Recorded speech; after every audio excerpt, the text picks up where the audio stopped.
As I've said, if you have any other questions, please ask away. The work of rebuilding is underway, and people are flocking to join the effort. With everyone rallying together, I'm sure it won't be long before there's no trace left of the damage done by this war. The healing process, on the other hand, that's a bigger obstacle to overcome. Many are grieving, and there's simply no replacing the ones we lost. As the sun rises once more and we rediscover the ability to believe in the future, we must never forget their sacrifice.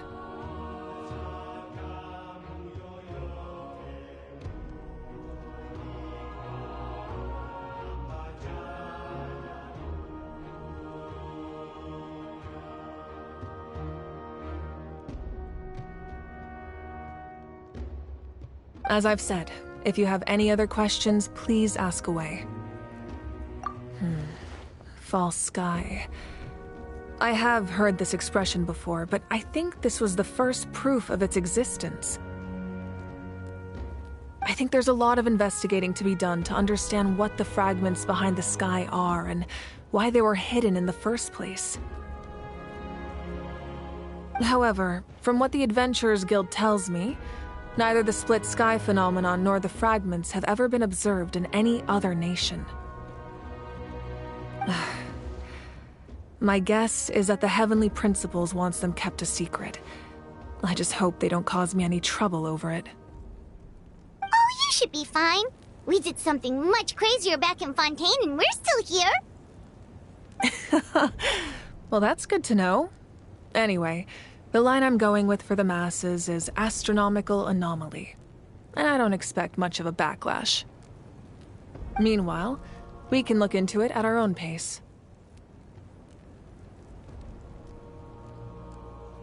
As I've said, if you have any other questions, please ask away. That wasn't their souls we saw, but a snapshot of them in time. All the work of the ancient name engravers 500 years ago, who made some special modifications to their names. Their souls returned to the Night Kingdom long ago, and will have been reborn in Natlan since, albeit in a different form. For all we know, they may have already lived many new lives by now. And so, even though we will never meet again, they will always be by our side in one way or another. I think that gives another layer of meaning to the phrase, "No one fights alone." As I've said, if you have any other questions, please ask away. We have a temporary alliance, but I can tell that saving Natlan is not his only goal. Yeah, Paimon still doesn't get why saving Natlan would be so important to him in the first place. Unless he's just a good guy who wants to avoid another Khaenri'ah. But somehow Paimon doubts it's that simple. I wouldn't worry too much. Based on all the interactions we've had with him and knowing more about his background, I have a lot of respect for him. I don't think he has any ill intentions. Now, we should focus on the final battle. As I've said, if you have any other questions...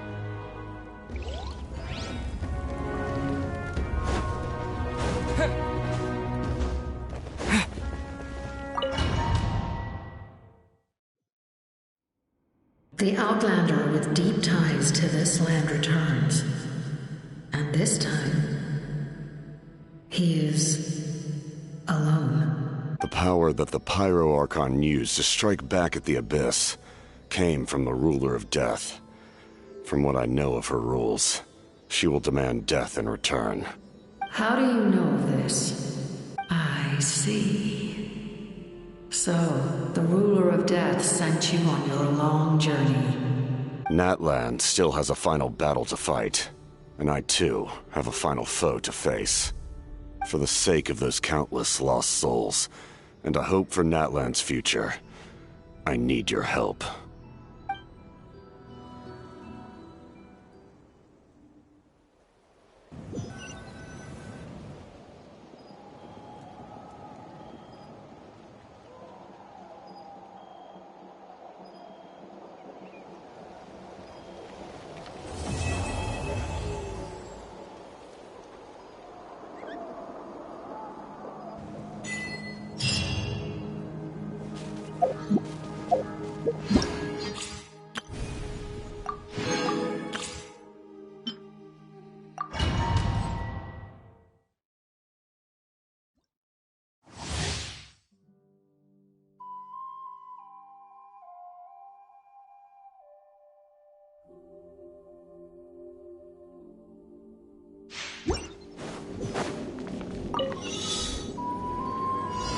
Bring it!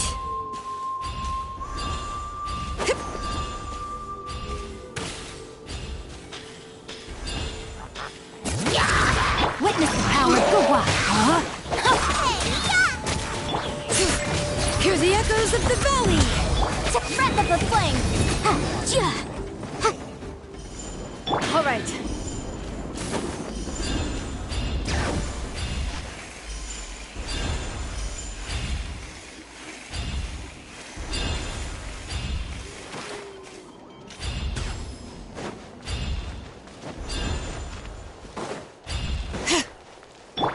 Let me weave you a verse. Know my sword! Let's do this then! Motion to compel!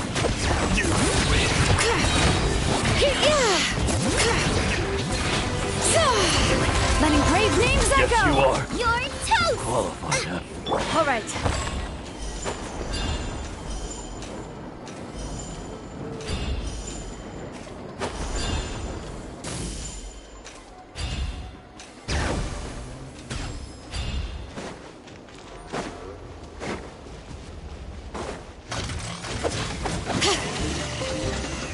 Rain cutter.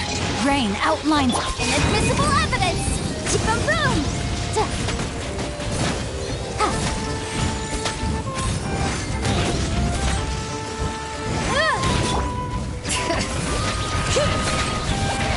Hear the echoes of the valley!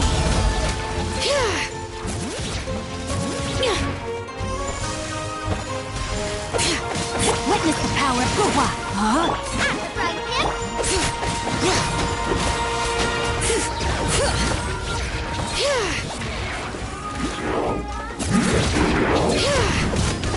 Letting brave names echo!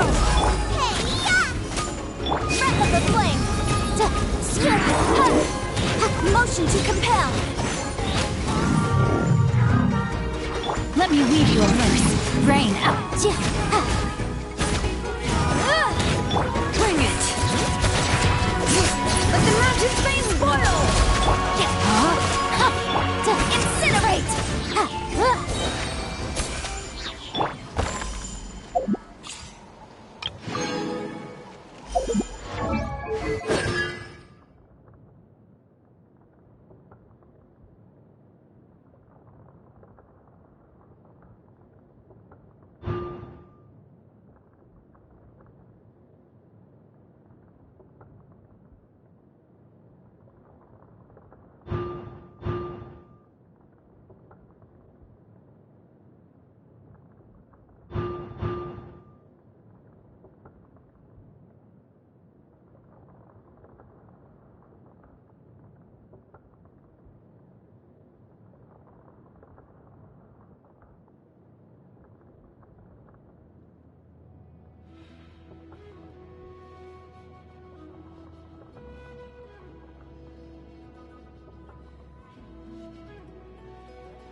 Oh, how many forging commissions do I still have to finish? Let's see. One.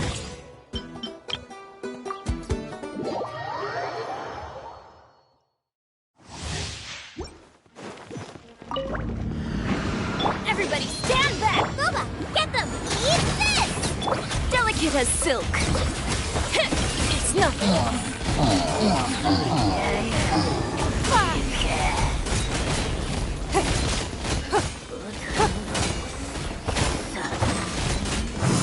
I'm going in!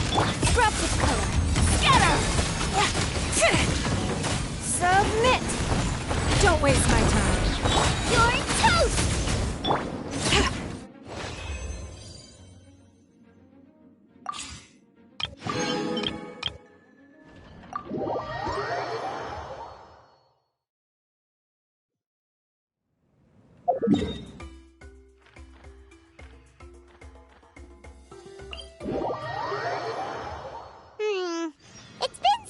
days now. Wonder if Plasoli has finished making the Blaze Gem inscription. Since Neshka's birthday is around the corner, let's go to the tribe and buy some things, and then pay the family a visit.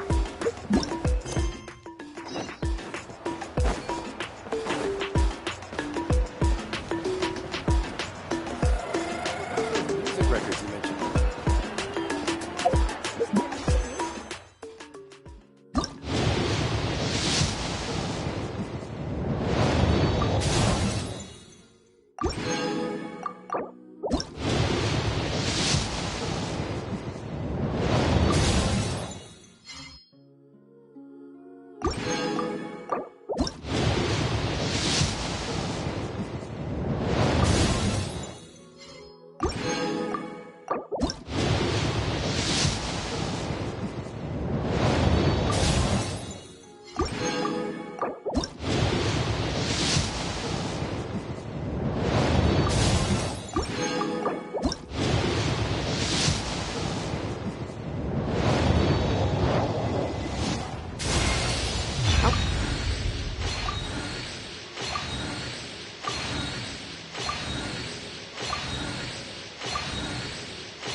Midnight Phantasmagoria.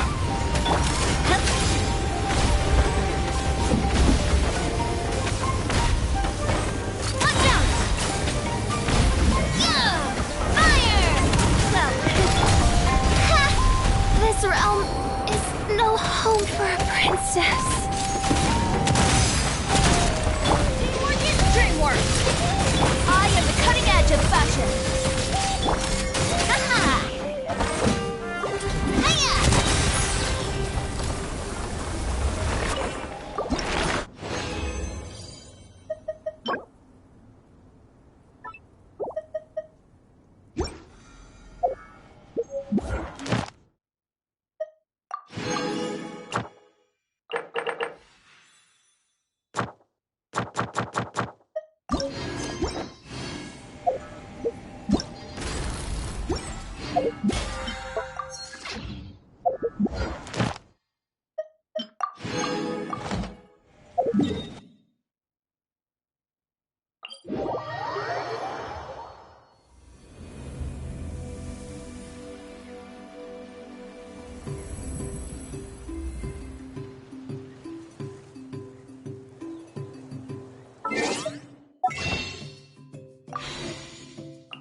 Time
to shine!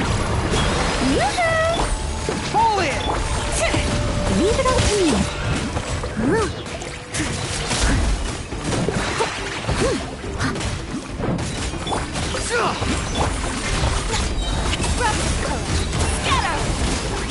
Rally! As a good night shoe. Steady as stone.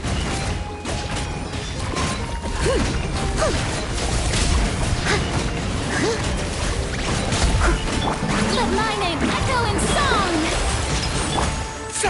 Charge!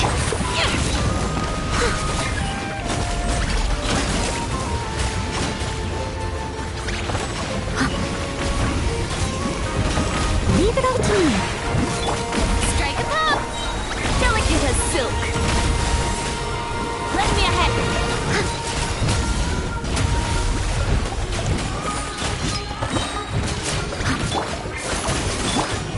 Pull it!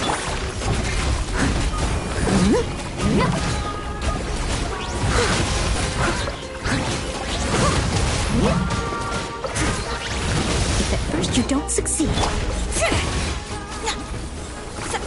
someone needs assistance.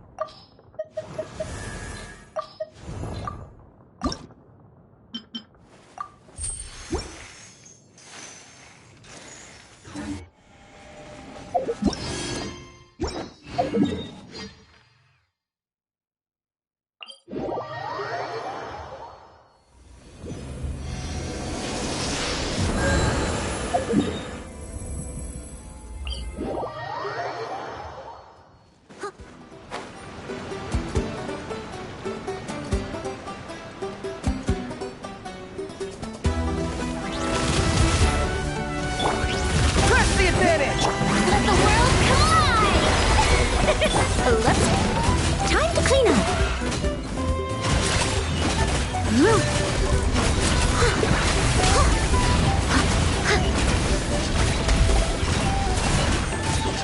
Scraps of color.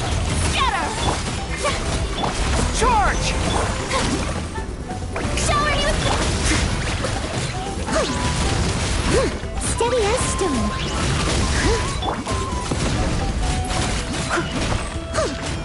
Time to shine! Pull it! Rally! As a good night shoe.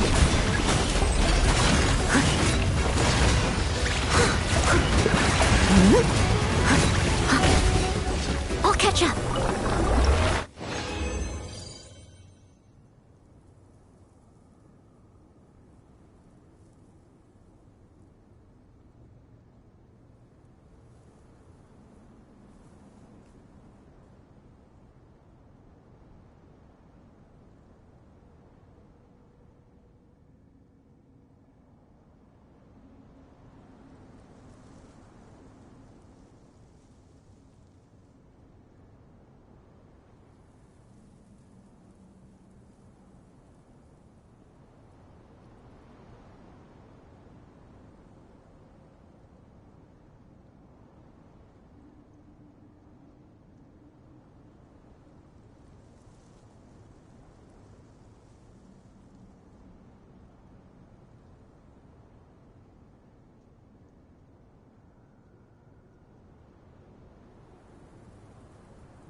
I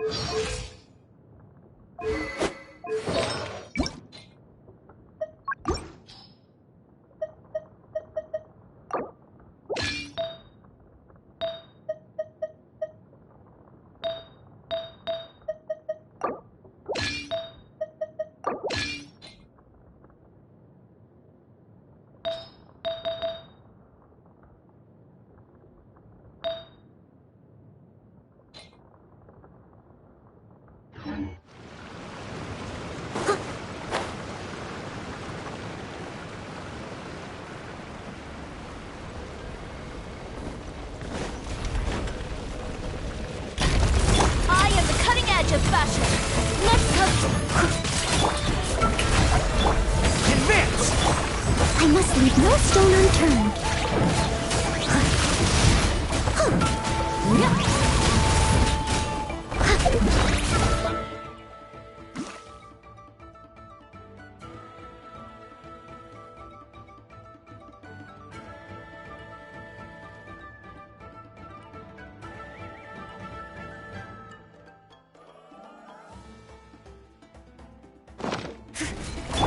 Let my name echo in song! Everyone on me!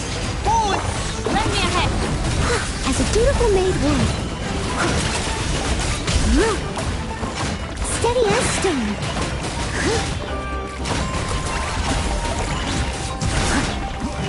Delicate as silk. Next.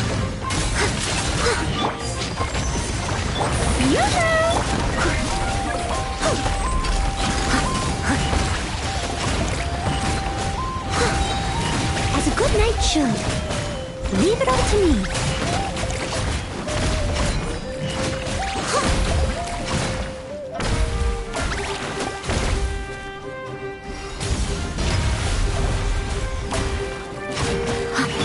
Let the world collide! Press the advantage! Someone needs assistance.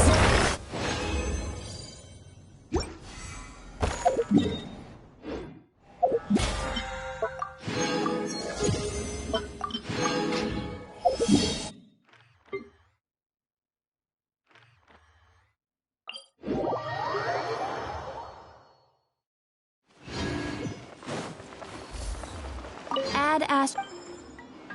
Thank you for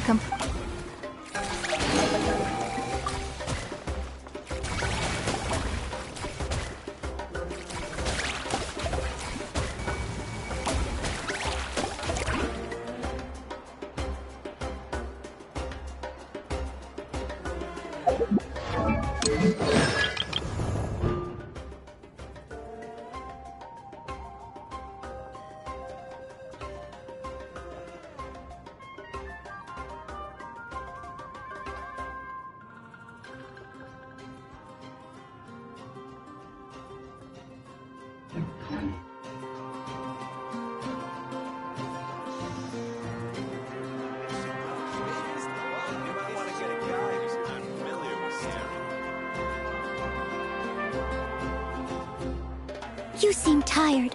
Would you like some tea? I'll brew you some. Do you take sugar? 1 cube or 2?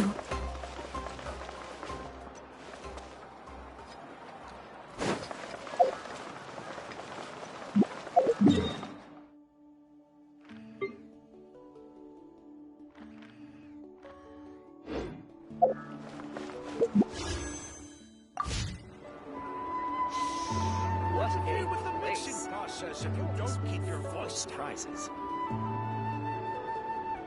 might want to get a guide if you're not familiar with the area.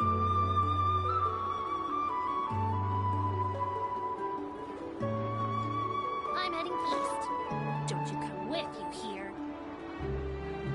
What sort of this they don't see you over in the west? Onion skin? What a place.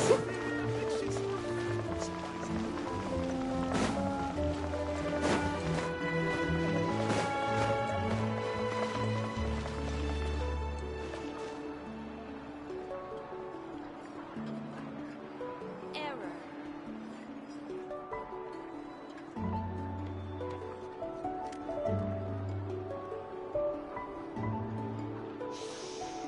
Here You might want to get a guide if you're not familiar with the area. Is the ability to Whenever not get you lost need some me, sort of talent? I'll be there. The biggest one in history.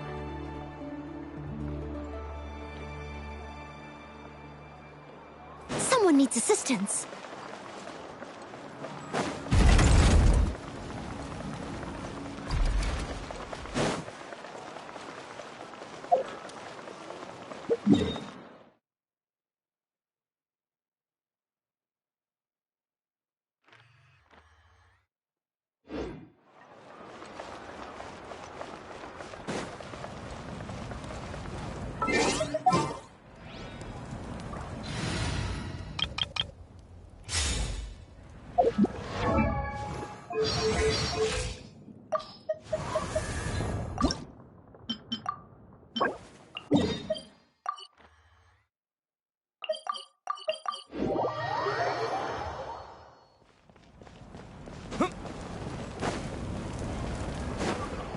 Right here!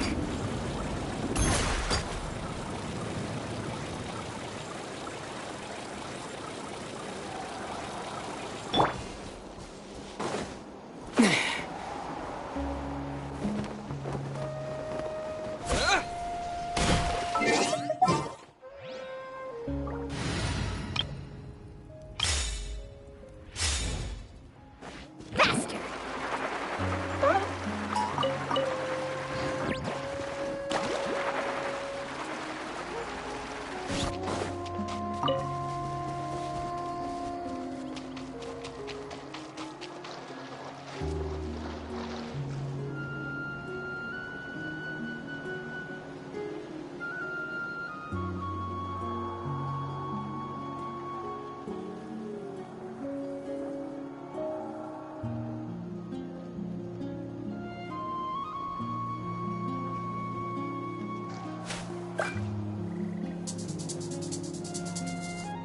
Carving waves!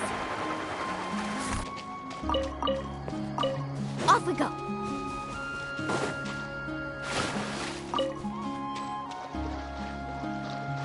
Faster!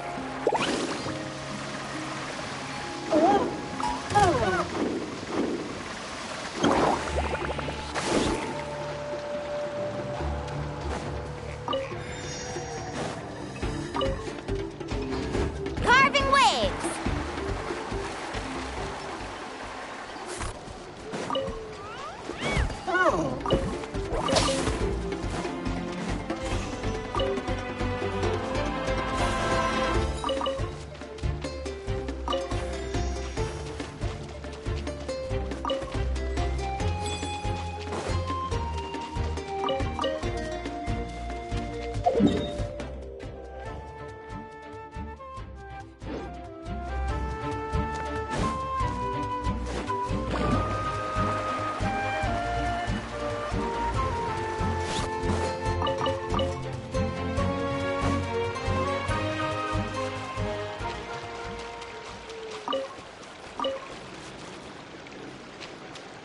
Faster!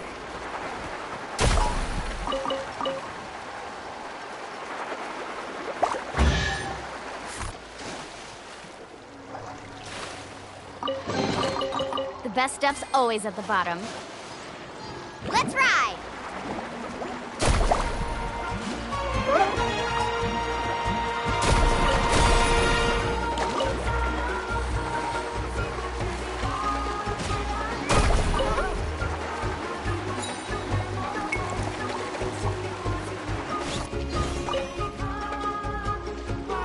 Need a surfboard?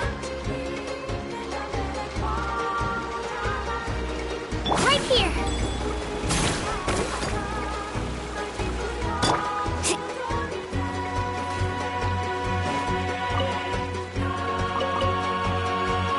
Carving waves!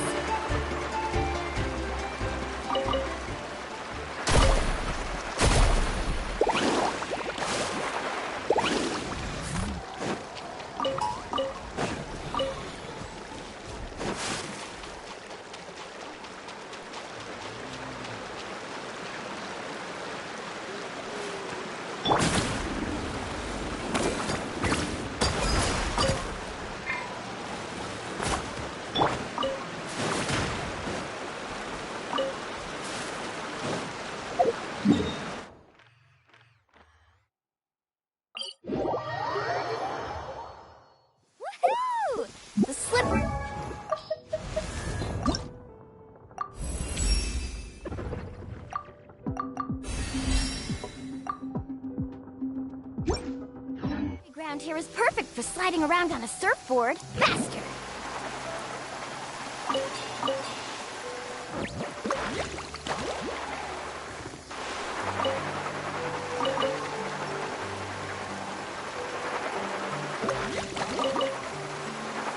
Woohoo! Slippery...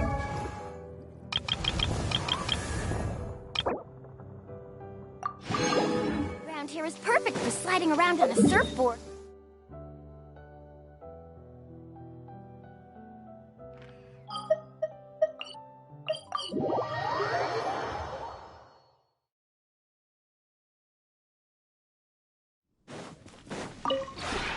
This realm is...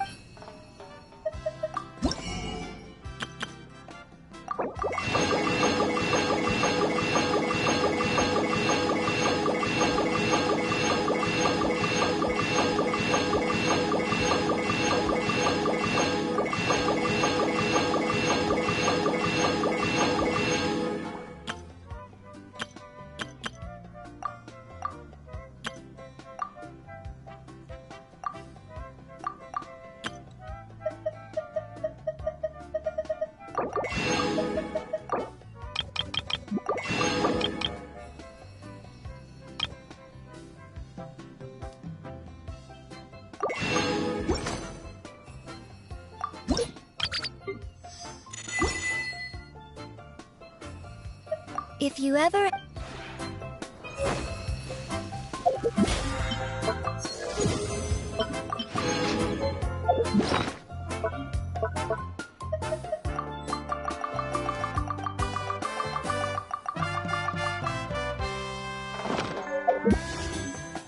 Woo!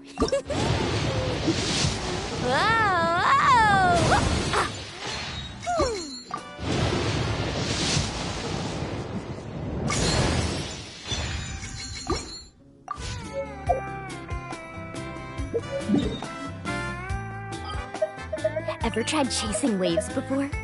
You want to try? Well, come on, no time like the present.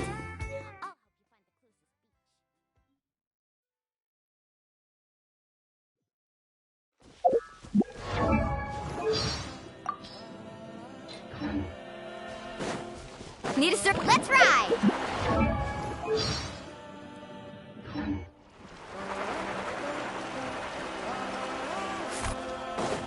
Right here!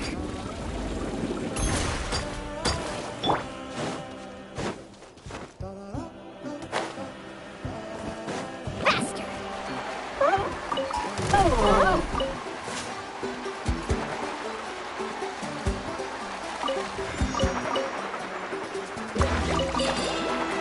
Word to the wise.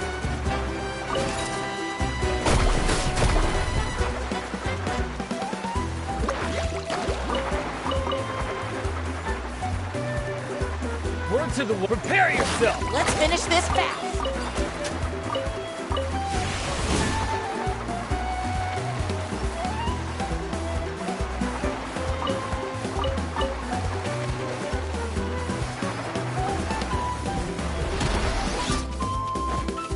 Right here! Off we go. Need a surfboard?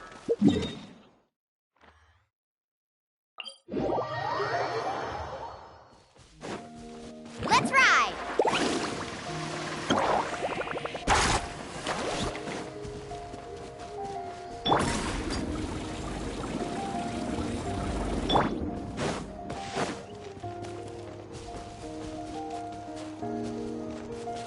Carving waves!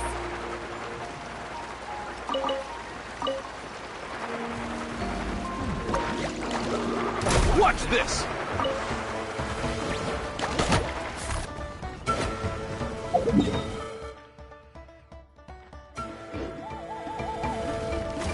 Ah, watch the surfboard!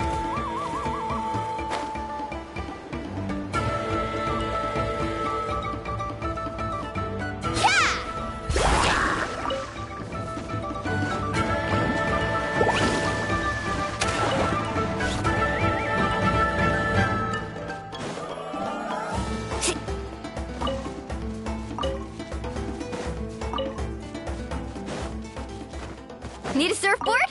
Faster!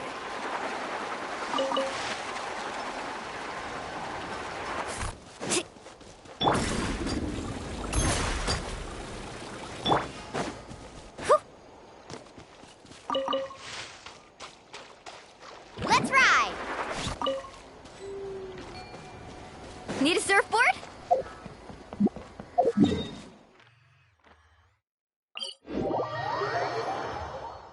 Off we go.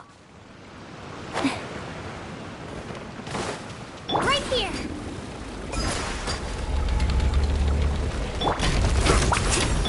Uruguay! Nice and spicy! Get! Check this out! That's the luck! Surf's up! Need a surf... Go get it, Uruguay! Don't be scared! Hey-ya! Here goes! Faster!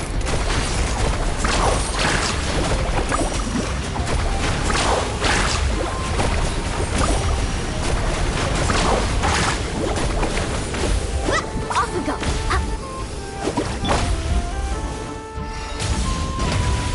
Dinner's gonna burn!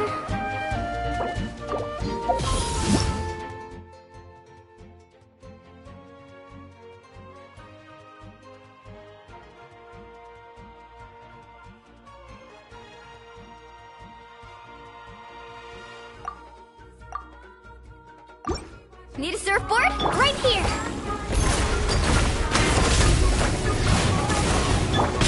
Stay put! Booba, get them! Carve and wave!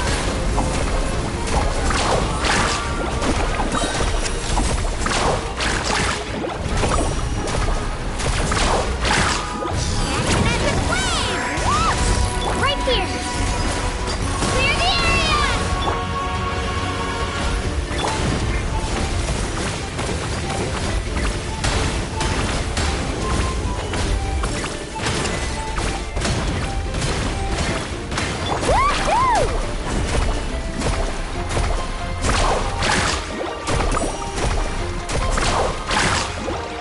Don't be scared! Shazam! Trust him!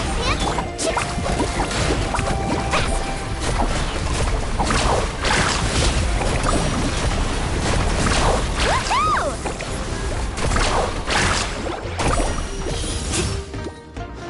You're toast! Ready, go! Uruguay! Yep, let her rip! Woohoo!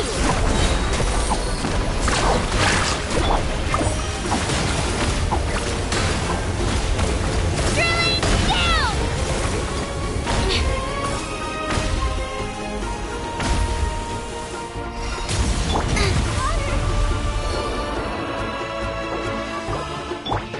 Stay put! Woohoo!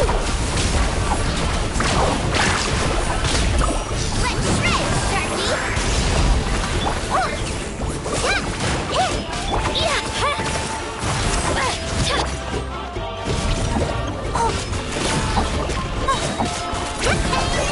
go away!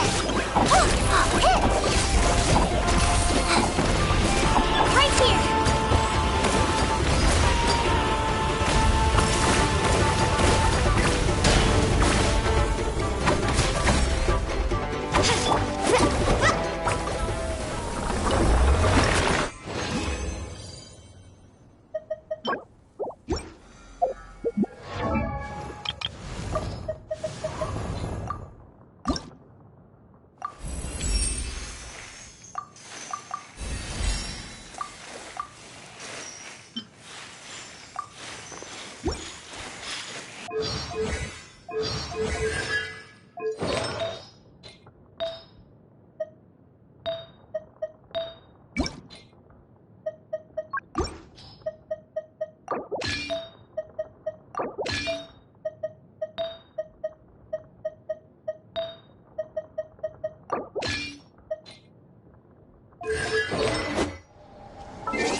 Is it time to go?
Bring it! Carving waves! Amazing! Surf's up! All right.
Bring it!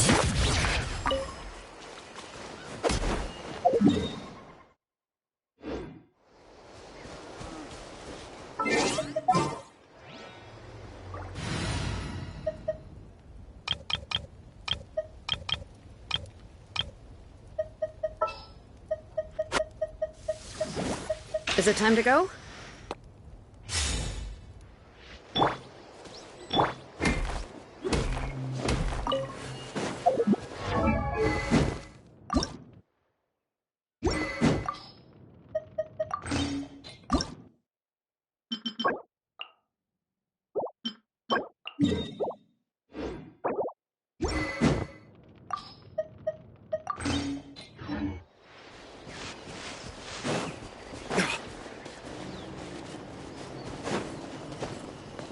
All right.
All right.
Wait, how many beats is this again?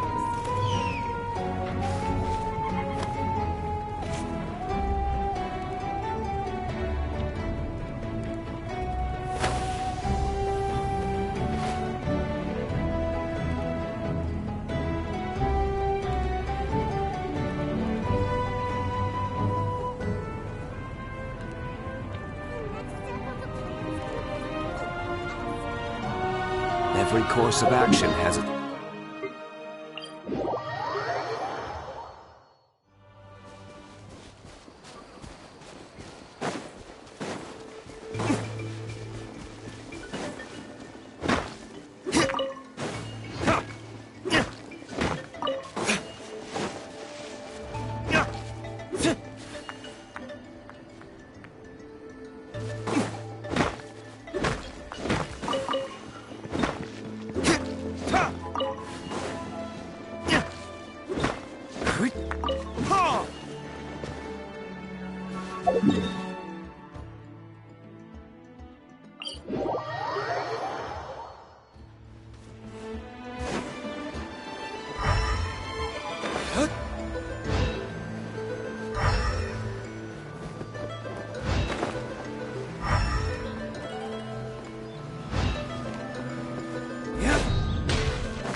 All right.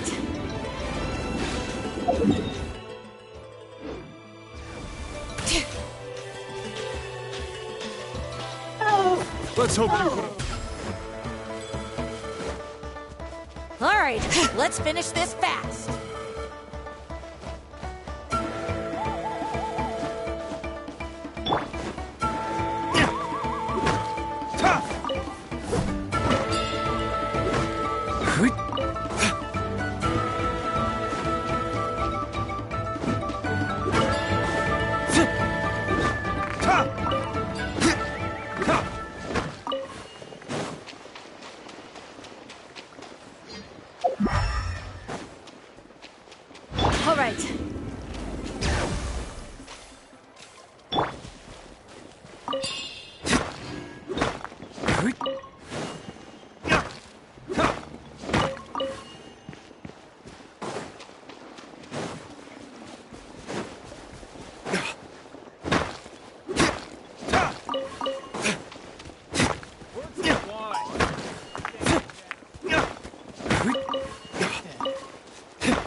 All right.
Rain outlines your fate.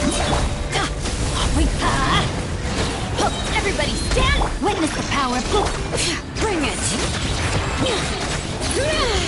Hear the echoes?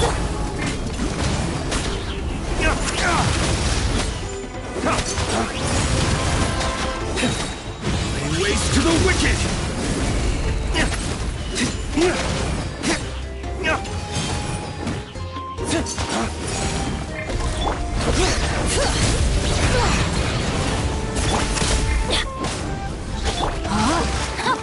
Teamwork is strength! Let me weave you a verse.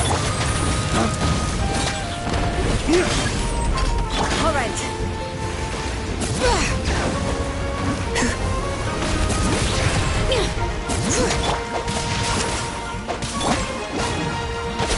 Let the mountain's veins boil! Flames, purge!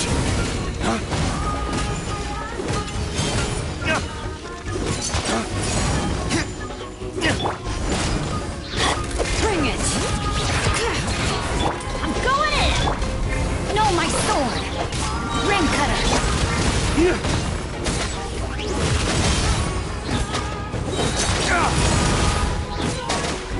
Dawn, break forth!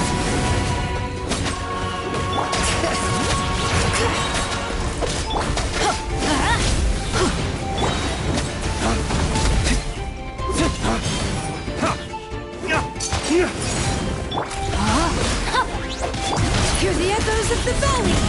Bring it!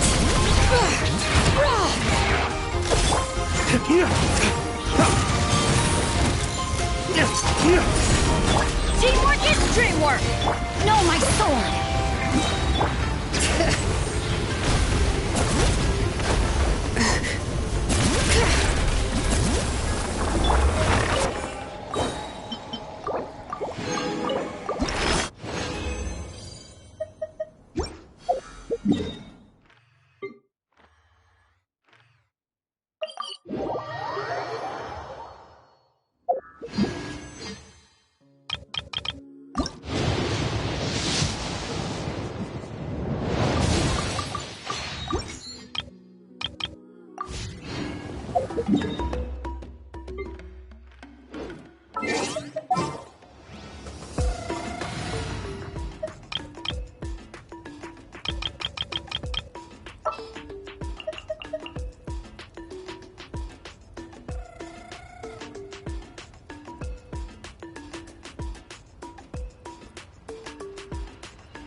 ready and waiting.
Yep.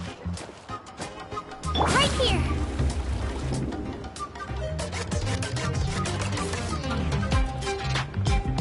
Shilonin, good thing you're here.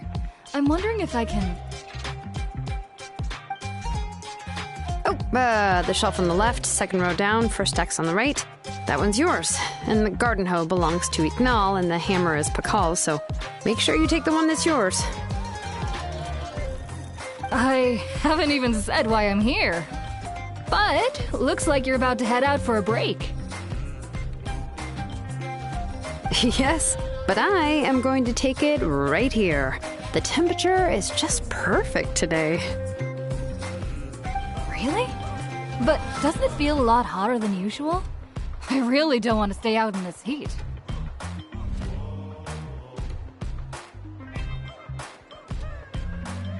Exactly. In hot weather like this, customers don't tend to stick around and talk when they're coming to place orders or pick up the goods.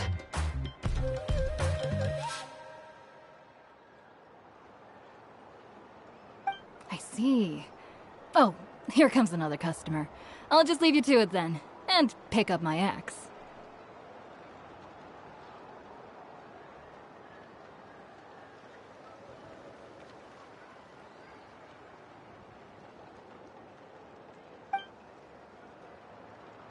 Sure, sounds good to me.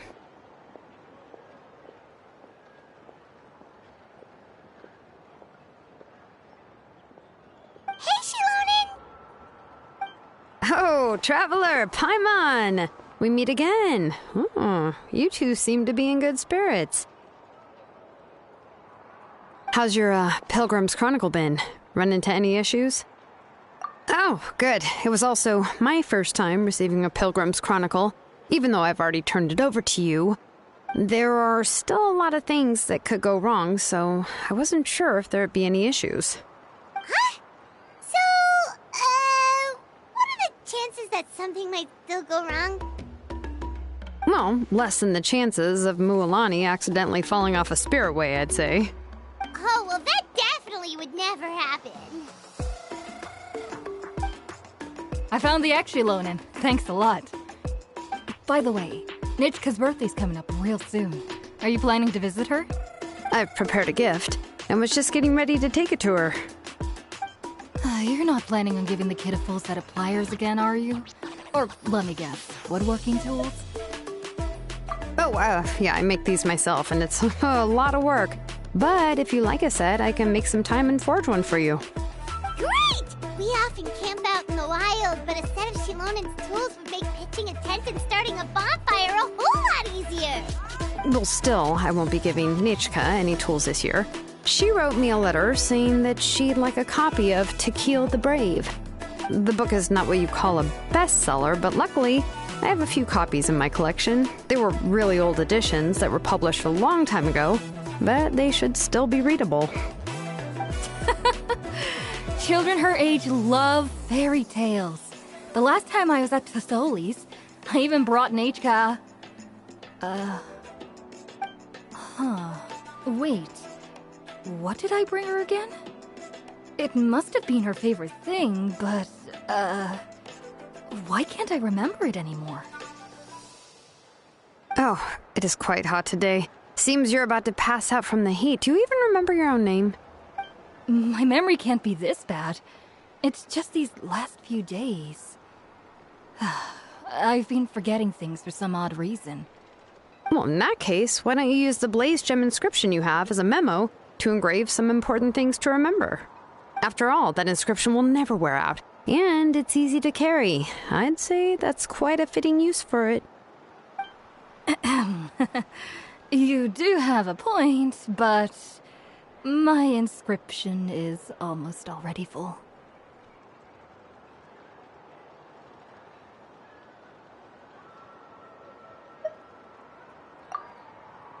No.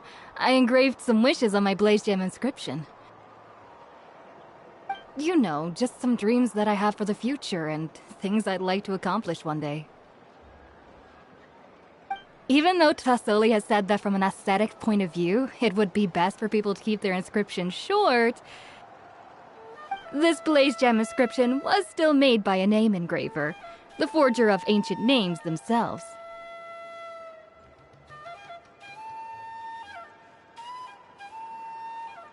Everyone thinks that the inscription she made might have some wondrous powers.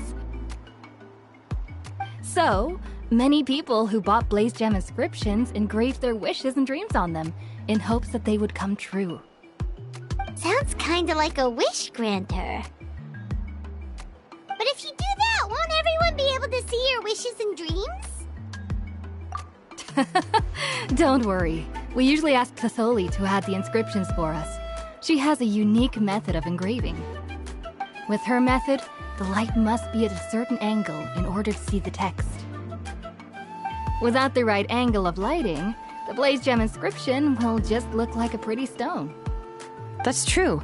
In the end, a Blaze Gem inscription is essentially just a piece of rock. It doesn't have the power to grant people's wishes. Making wishes to it is like shouting into an echoing valley. The only one who will answer is yourself. But using it as a journal for your wishes is also fine.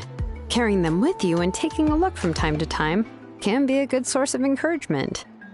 Well, as long as you don't suddenly change your mind and want to take your wishes back, that is. These things are extremely durable. It would take a lot of effort to change the words. And I don't think anyone would willingly part with it either. They're not cheap and very hard to get. If you ever lost it, you'd just be filled with regret. Still, it's really strange. Given Auntie's skill, How could it take so long for her to make one? Oh, well, I hope someone didn't give her an idea of making fewer and selling for more. It's true. Chevin would totally have put that in her ear. Still, I don't think it's such a bad thing for Thesoli to make some money by selling these. At least she and little Nechka are better off now, and won't have to worry about the cost of treating her illness anymore. I was really worried about their family at first, and was even planning to send them some... What was I planning to send to Nechka again? This memory of mine. All right, if you stay out in the heat for any longer, I'm afraid even the inscription won't be able to save your memory. You should, go back. Yeah, get some rest. Right. Right. Please give my regards to Thesoli and Nechka. What's going on? Maybe I should go talk to Ernly to get some medicine. So you'll be going to Nechka's birthday party too, Xilonen? Oh, perfect! Then let's go together! Oh, yeah, sure, but I didn't expect you to know Thesoli too. She hasn't been coming to the tribe much lately, so how did you get a chance to talk with her?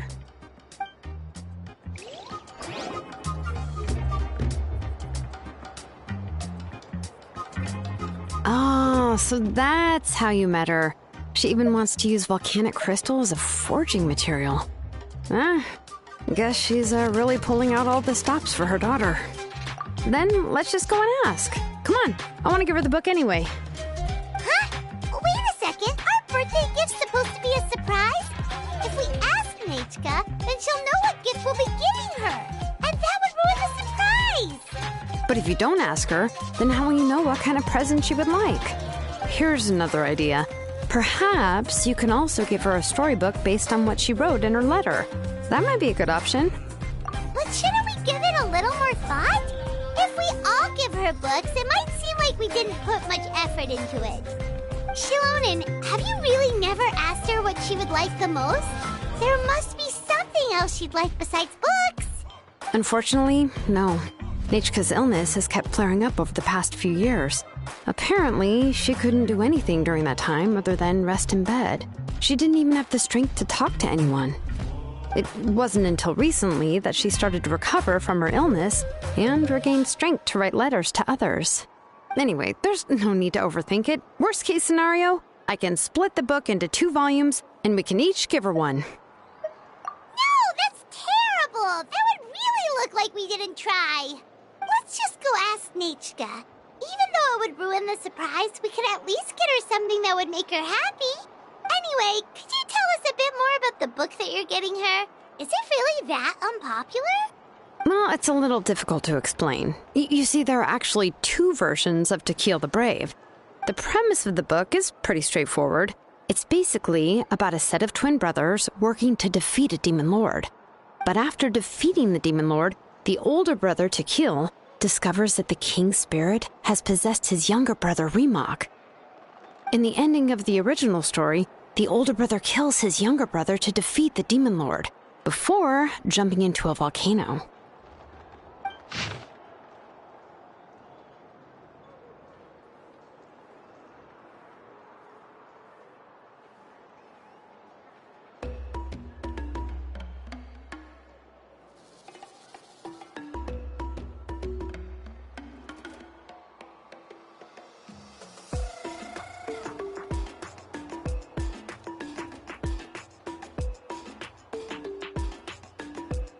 I remember there was one line that was super popular at the time. If I still remember right, after being possessed by the goddess Coatlicue, Rimac said, "I do not wish to see your blood be reduced to ash, but I have seen the light of your heart and spirit. Remember my name, brother. As long as you remember me, I will never have left." The other version was released only recently. The author heard a suggestion from someone and suddenly decided to try and make a stake in the fairy tale market, so the story was revised. In the revised version, the brothers killed the demon lord together and both survived. According to the author, this gave the story a happy ever after kind of ending. However, the revised version was not well received. After a month on the market, it had hardly sold any copies, and the books were collecting dust on the store shelves.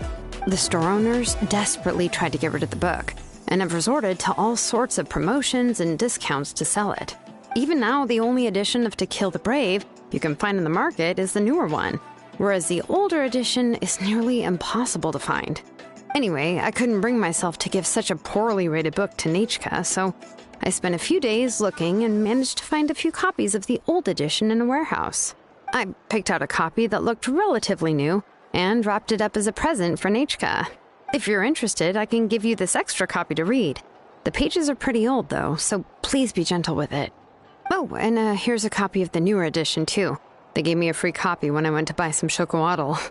So that's how they're trying to sell off the book. Could it really be that bad? Even Paimon's curious now. Okay, but you'll have to carry Paimon for a while. Once Paimon's done reading it herself, she'll read it out for you. Let's get going. Tlasoli lives pretty far from the tribe, so it'll take us some time to get there.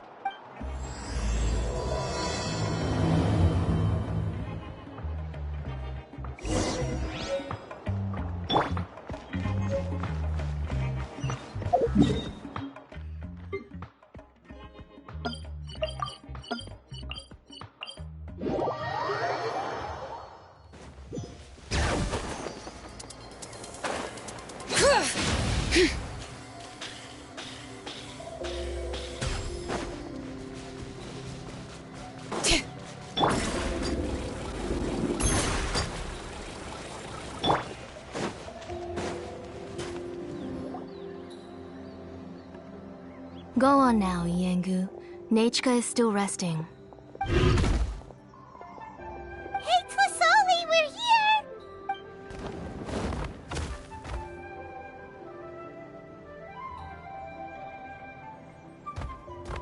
Oh, what a surprise. And even Xilonen is here too. Oh, it's been a while since I've seen you, Auntie. I received Nechka's letter. She wanted a copy of To Kill the Brave, right? Well, I've brought the book for her. There are several editions of the book in Natlan, and I wasn't sure which version she'd prefer. I asked a messenger from the Scions of the Canopy.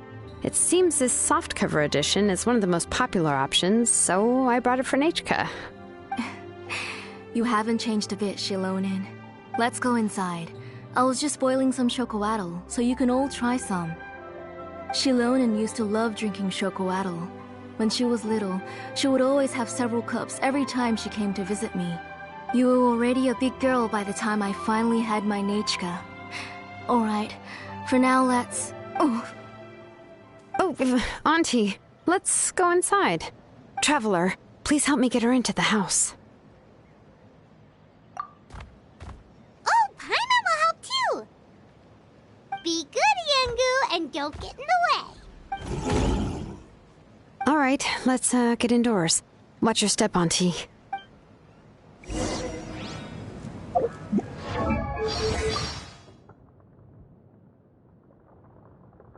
I don't like water without any flavor. Yeah, I know that drinking pure water is better for you, but I just can't drink that stuff. Can't you at least add a little bit of sugar or, you know, if all else fails, a squeeze of lemon?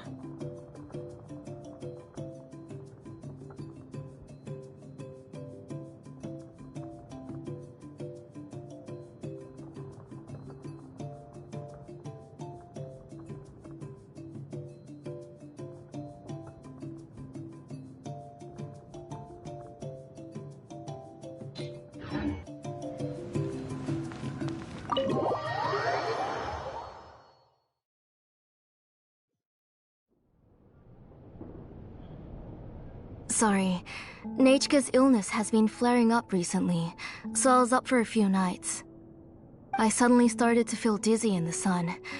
I hope I didn't scare you. Have a seat. I'll fetch you a few cups of chocoatl. Please wait a moment. Oh, I've already brought them over. This cup's for you, Auntie. And these are for you, too.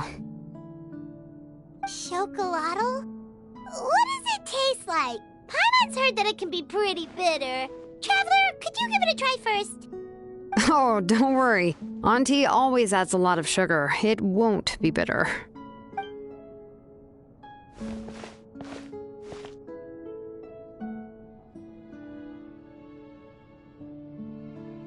The last time you came to visit, you were still just a kid. But now you're a pillar of the Children of Echoes. No, of all Natlan even. Oh, well, it's all thanks to the drinks I had here and the books I happened to read. We heard that you two are from the same tribe, but Paimon had no idea you were so close. When I was little, my parents were always talking about how skilled Auntie was at forging ancient names and how she was a good role model for the rest of us. The moment I became idle at home, they would toss me into Auntie's workshop to watch and learn. Then I would have your parents go back, boil you a pot of chocolatl, and let you play in the house. Yeah, and then I would drink and listen to you banging away with your tools in the workshop. But eventually, she moved out of the tribe to find some more space, and I didn't have the chance to visit again after that. But why did you seem so familiar with the place when you went to the kitchen for the drinks just now?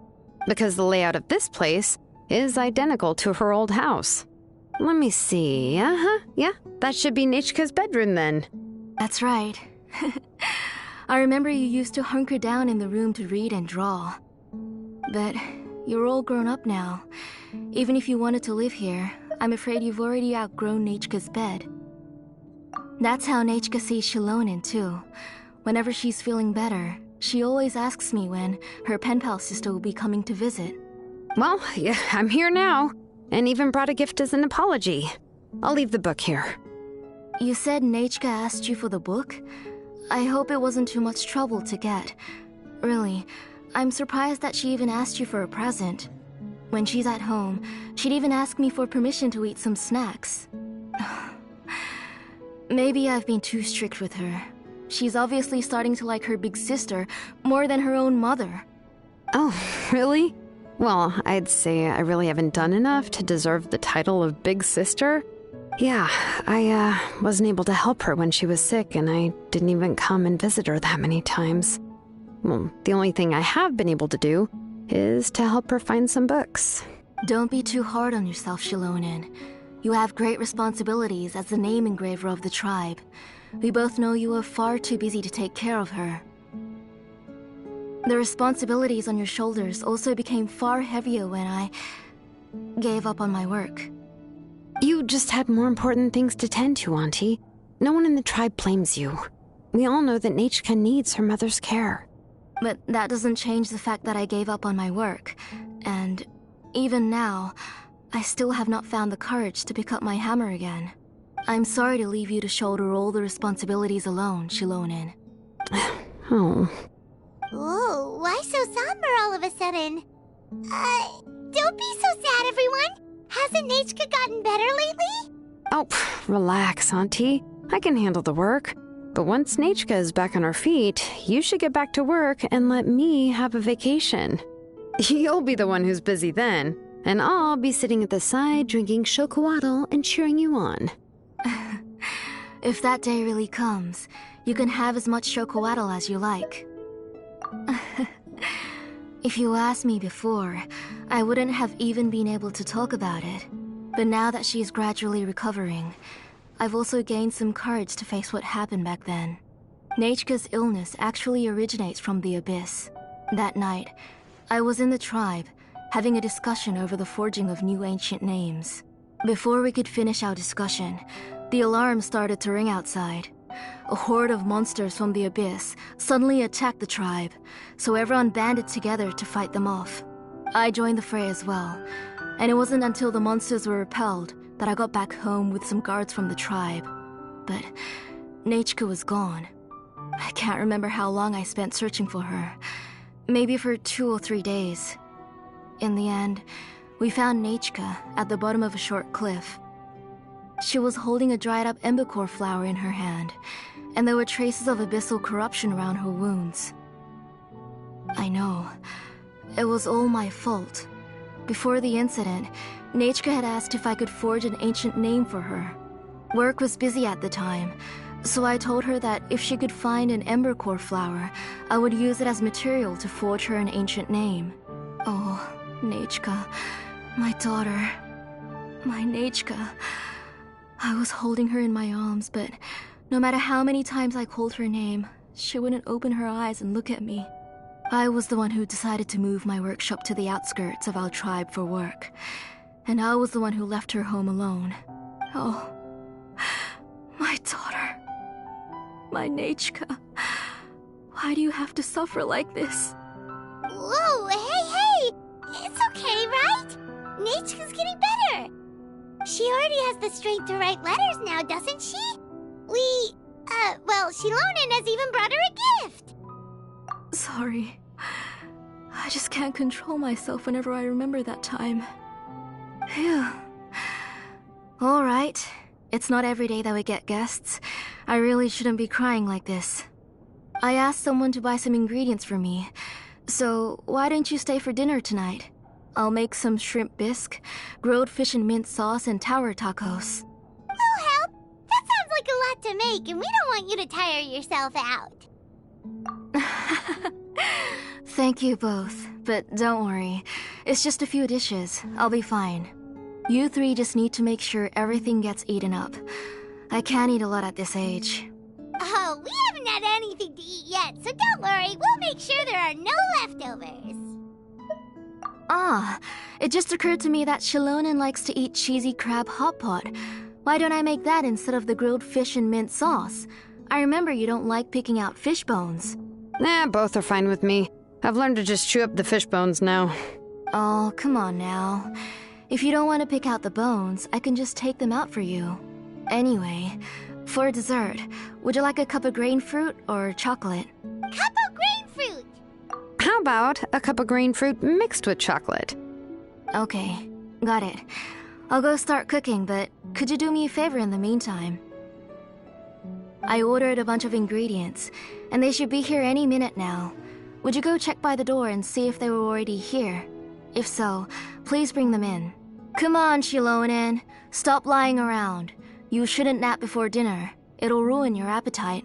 Hey, I'm not a kid anymore, you know. You don't have to worry about my appetite. That's beside the point. If you don't watch out for your health while you're still young, then when you get older, you'll... All right. I'm getting up. We'll go check on the ingredients with Shilonen. It isn't far, so it shouldn't take us long. That kid.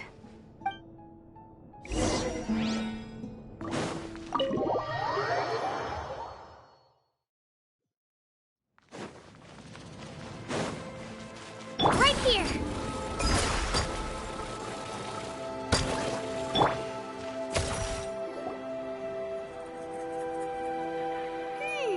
No one's come to deliver the ingredients yet. Paimon thought we'd see someone come flying down on a Yunkasaur as soon as we came out. A messenger from the Scions of the Canopy wouldn't be flying here. They usually come climbing down the cliffs nearby. No need to look. There isn't anyone on the cliffs. I just saw a ghost. Hey, you there. Sorry, but does Tlisoli live around here? Oh, are you the one who's supposed to deliver the ingredients? Ingredients? Are you kidding? I was nearly eaten myself. Never mind that now. Those monsters are still hot on my heels. Please, you've got to help me. Shilonen, where'd she go? Whoa, she's already gone up to fight the monsters? Let's go help her out!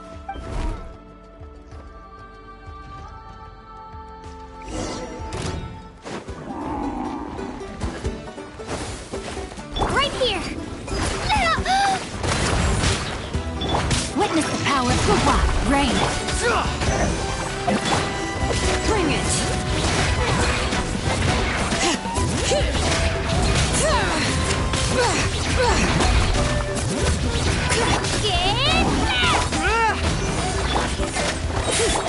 No, my sword! Let the mountain's veins boil! All right, that should be it for the monsters. Yeah, it was easier than I thought. Oh, it also seems we're in good luck. The goods weren't damaged either. Strange, we didn't see any monsters on the way here. Yeah, right. I use this road to deliver goods all the time, and I've never been attacked like this before. It's the main road in and out of the tribe, so people often come here to clear out any monsters. This area is usually very safe. I don't know what happened, but it seems like all the monsters around here have gone berserk. Even the docile Tepetlosaurs are in a frenzy. Tlisoli doesn't even forge ancient names anymore, so why can't she just move back to the tribe? If she comes back, Nachka will even be able to find some playmates. She's so young and hasn't even, Nachka's playmates. No, wait, I feel like my kids have played with her before. They've even told me about Nachka's favorite game. If I remember right, it was strange. I always remembered it before. How could I forget all of a sudden? Look at that! He has a Blaze Gem inscription too! You should go back to the tribe. It seems like you had quite the scare today. We'll take the ingredients back for you. I'll carry these bags, and you two can carry the rest. Huh? Oh, sure. Paimon can take care of these grapefruit that fell out of the bag. If you say so. Thank you so much. I guess today's just a really bad day for me to go outside.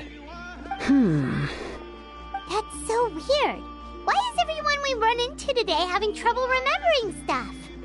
Paimon's not sure how to say it, but she's got a strange feeling about this. Like it's all somehow related. Once you live long enough, you'll eventually start experiencing strange days like this. Let's bring the ingredients back. Otherwise, we won't have anything to eat tonight.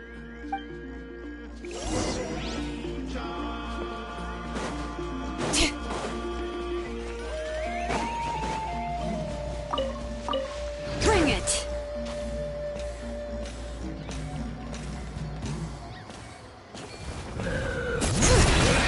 Let's do this then! Rally! Shabam! Ring cutter! All right.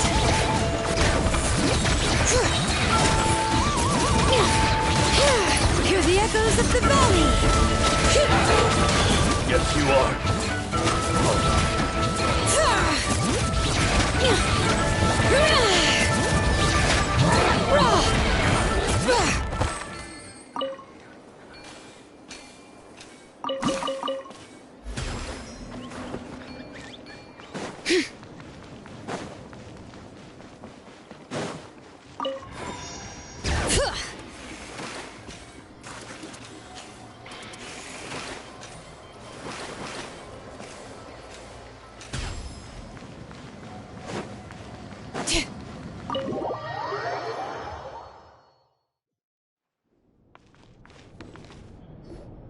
Ah, you're finally back.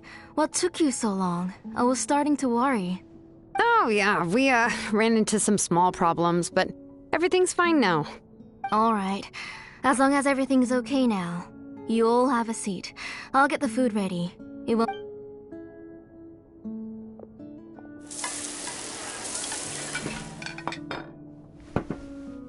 Whoa, there's so much tasty food! Yeah. They were all pretty simple dishes to make. Don't be shy. Dig in, everyone.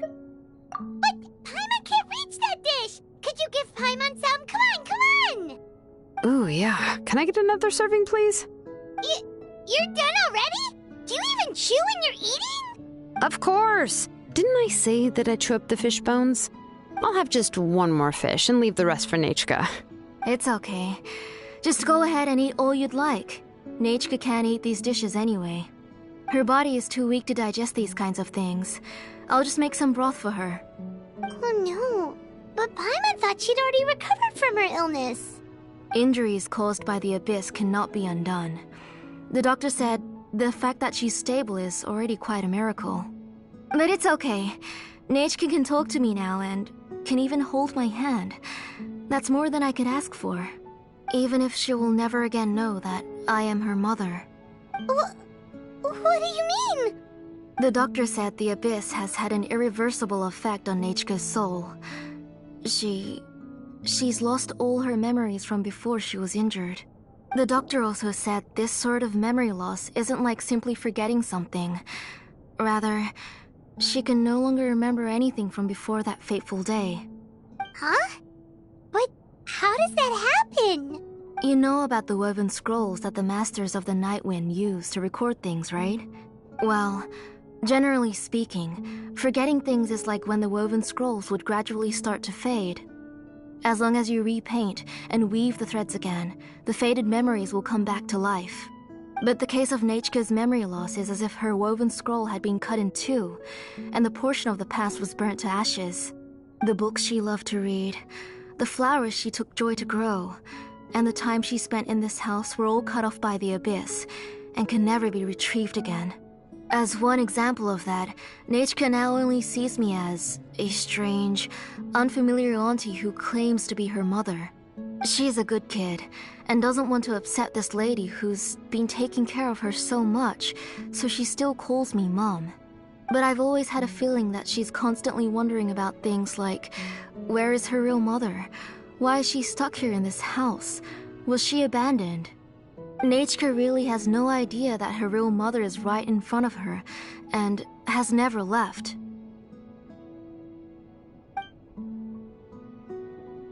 So you plan on recreating Nechka's woven scroll all by yourself? What do you mean? Or should I say, you've already started reweaving that scroll long ago. The delivery guys. I saw it hanging from his waist, so I asked to borrow it from him. Don't worry, I'll return the inscription to him once we've figured everything out. These things aren't cheap, after all. When did you know? Yeah, I noticed it back when Blaze Gem inscriptions suddenly became popular among the tribe. It was then that I also noticed that everyone wearing Blaze Gem inscriptions had varying degrees of memory loss. Traveler, you've picked up on it too, haven't you? Accessories made using ancient names forging techniques. For what's only supposed to be a pretty souvenir, this inscription contains a phlogiston engraving with a truly overkill level of complexity. The shapes and patterns of these engravings are also identical to that of an ancient name. By making just a few slight adjustments to the layout and connections of the main pattern, you can pretty much qualify this Blaze Gem inscription as a bona fide ancient name. And yet, you've never told anyone about these engravings in the Blaze Gem inscriptions that can be activated at any time. Am I right, Auntie? I knew you were a sharp one, Xilonen. That's right. I have a way to cure Nechka and restore all her memories. It's actually quite simple. I want to forge an ancient name for Nechka that contains all of her past memories. And the reason they must be approved by the Wyab is because the memories they bear are all stored within the ley lines. Extracting those memories from the ley lines requires the Wyab's assistance. But your plan wouldn't need you to do any of that, right, Auntie? Your Blaze Gem inscriptions will help you complete that part of your plan in the ley line's place. You will use the inscriptions to form a massive memory bank for Nechka. And the ancient names you're trying to forge will be used to extract corresponding memories from the memory bank. A memory bank? Wait, so the reason all those people were having trouble remembering stuff is because the Blaze Gem inscriptions took away any memories related to Nechka? Using other people's memories of Nechka to reconstruct her past? This is the first time I've heard of such an idea. You've seen through my plans, Xilonen. You're as outstanding as ever. Far more brilliant than me.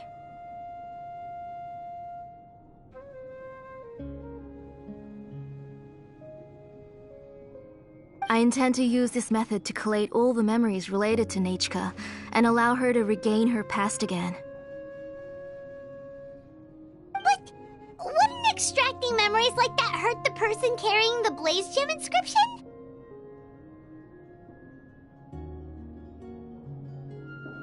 Not at all. Every time a Blaze Gem inscription extracts memories, the process is under my precise control. That way, there's no chance of anyone in the tribe getting hurt.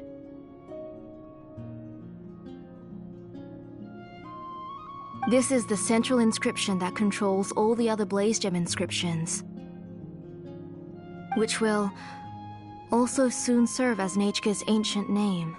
You made all of this yourself, Tlosoli? Yes, it was lots and lots of work. It was truly exhausting. Or perhaps I've just grown old. You saw it yourself. I nearly fainted just from being in the sun. I could collapse tomorrow, or even in the next few moments, but Nechka's ancient name is still far from completion. I've solved the issue of storing memories, but I still don't know how to connect Nechka up to this central inscription. I thought you just modify your own ancient name. I considered it, but this matter doesn't have anything to do with my ancient name. It's of no help to me, and I don't need its help now. You know the price to pay for making something like this. Yes, I do. But as long as I can get my Nechka back, I'm willing to do whatever it takes.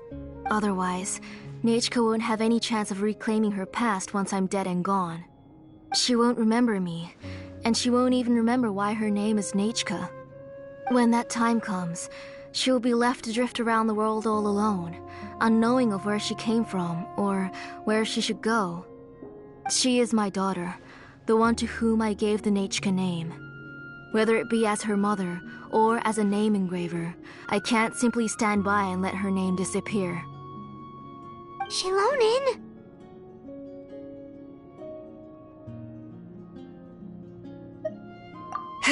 I'll take the central inscription with me. I'm going to completely disassemble it to confirm its components and uses, and I won't make any promises until I've checked everything. Say goodnight to Nechka for me, Auntie. Oh, wait. I've also finished the inscriptions for the Traveler in Paimon. Let me fetch them for you. I'm sorry it took me so long to finish them. Hold on, Auntie. The Traveler and Paimon have never met Nechka before, so you can't draw any memories from them. That wasn't my intention. They're just ordinary gifts. Please, take them.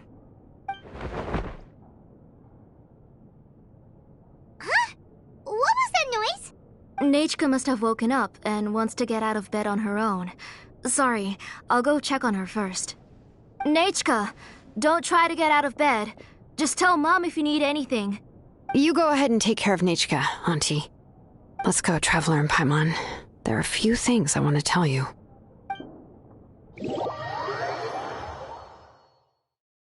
Let's head back to the tribe first. There are some things I need to get from my workshop. Disassembling the central inscription? It's not going to be easy.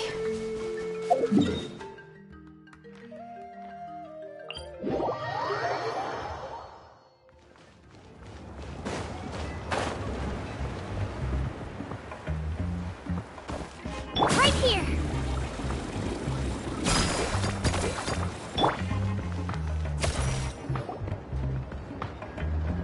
You two can wait outside for a moment. I just need to go in and grab something.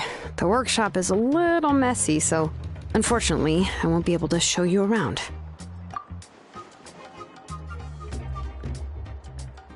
Oh, yeah, that's not really what I mean. It's not the mess that's really the problem. It's just that the workshop is cluttered with way too much stuff.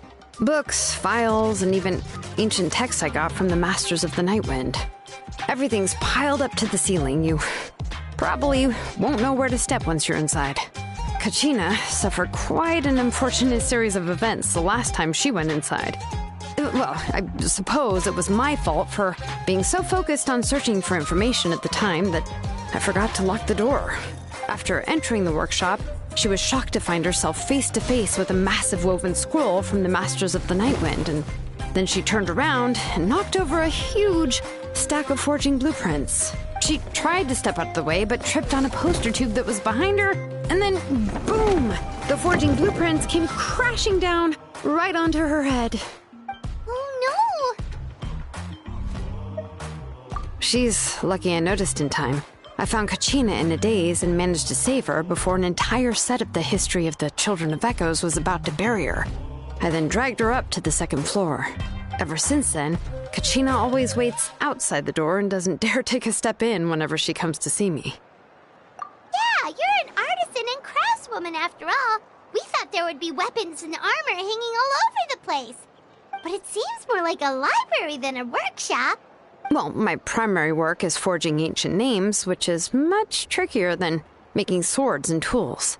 Aside from the necessary craftsmanship, I also need to consult many ancient texts. You probably already know that each ancient name represents a certain spirit, behind which are countless related stories to support it. In other words, the essence of an ancient name is the physical manifestation of a certain spiritual will. And as a name engraver, when I'm working on a new ancient name, I'm not only trying to give it a physical shape, but more importantly, I'm also trying to understand the spirit contained within the name. And to do that, I have to collect as many related stories as possible and read through them all. But, as you might know, people tend to add a lot of extraneous details when it comes to stories about themselves. For stories that have been clearly exaggerated or altered, I must gather other related stories and information as cross-references. This way, I can filter out all the absurd and exaggerated details and restore the person's life to its true nature. Only in true stories can you find the authentic spirit. And this is the only way for the spirit to become an ancient name that matches its essence. We've heard about the concept behind ancient names before, but after hearing you explain the details, Paimon can't help but think that ancient names are really powerful. Well, no matter how powerful ancient names could be, they would never be able to suddenly turn into a blade or allow you to smash through an entire cliff in one punch. It's just a form of spiritual power that's passed down from generation to generation. It doesn't have those kinds of physically tangible effects. Well, take your own names, for example. From the moment you appeared in this world, some person had already prepared a blessing for you. And that person then condensed this blessing into your name and gave it to you as a gift. It may feel like the moment you received your name is already in the past, but it will always stay with you and move with you in the future. Names are blessings for the future from people standing in the past. Well, that's what Auntie once told me. And with this blessing, people will become more confident as they walk into their future. To put it another way, it's like having a lamp in your hand as you walk through the darkness of night. Oh, Paimon gets that. If you're alone when you're walking in the dark, it's easy to get scared and tired quickly. But if someone else is walking with you, then it won't be nearly as scary. And, well, you might still get tired, but it'll still be a whole lot better than walking alone. The Traveler always has Paimon by his side, though, so he'll never have to worry about that. Oh, Paimon sure many wish they could be in your shoes, Traveler. Paimon's always flying! Of course it gets tiring! But we're getting off topic. We can talk about that later. Anyway, this is what Clisoli told me when I was training as a name engraver. And to be honest, I've only understood 20% of what she said at most. I've never been able to figure out the rest. But doesn't that mean you basically don't get it? Well, that's not entirely true. Auntie and I have at least come to a consensus on the most important thing. You know what? I am sick of talking. We can talk about all of this later. Please, wait a moment while I grab my things.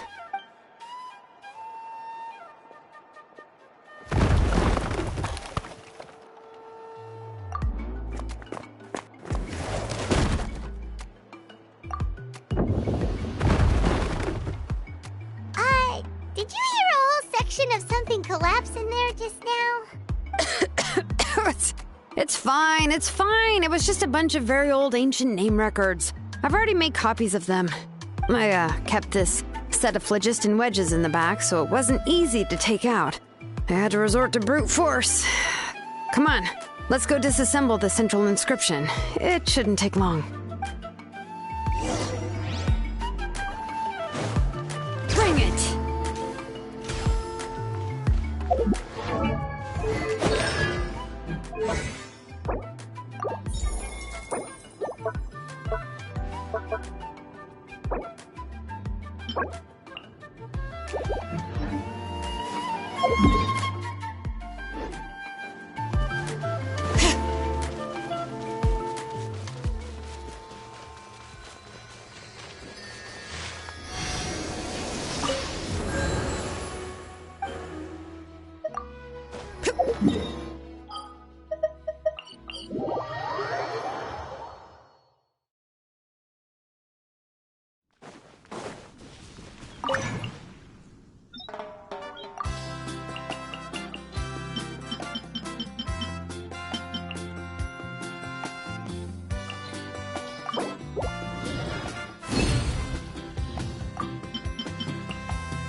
Here we are.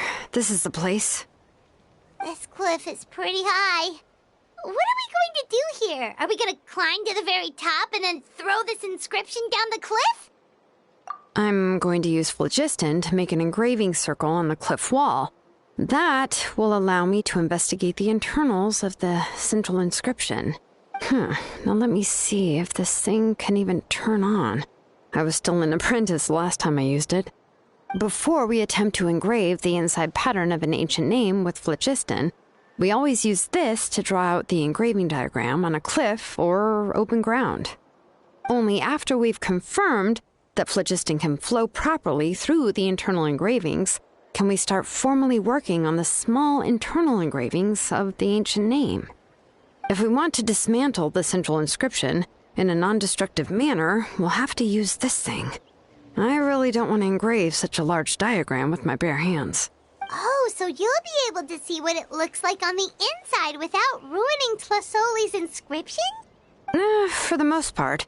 If it were just an ordinary unfinished ancient name piece, I'd just take it apart and pour phlogiston into the internal engravings to see everything.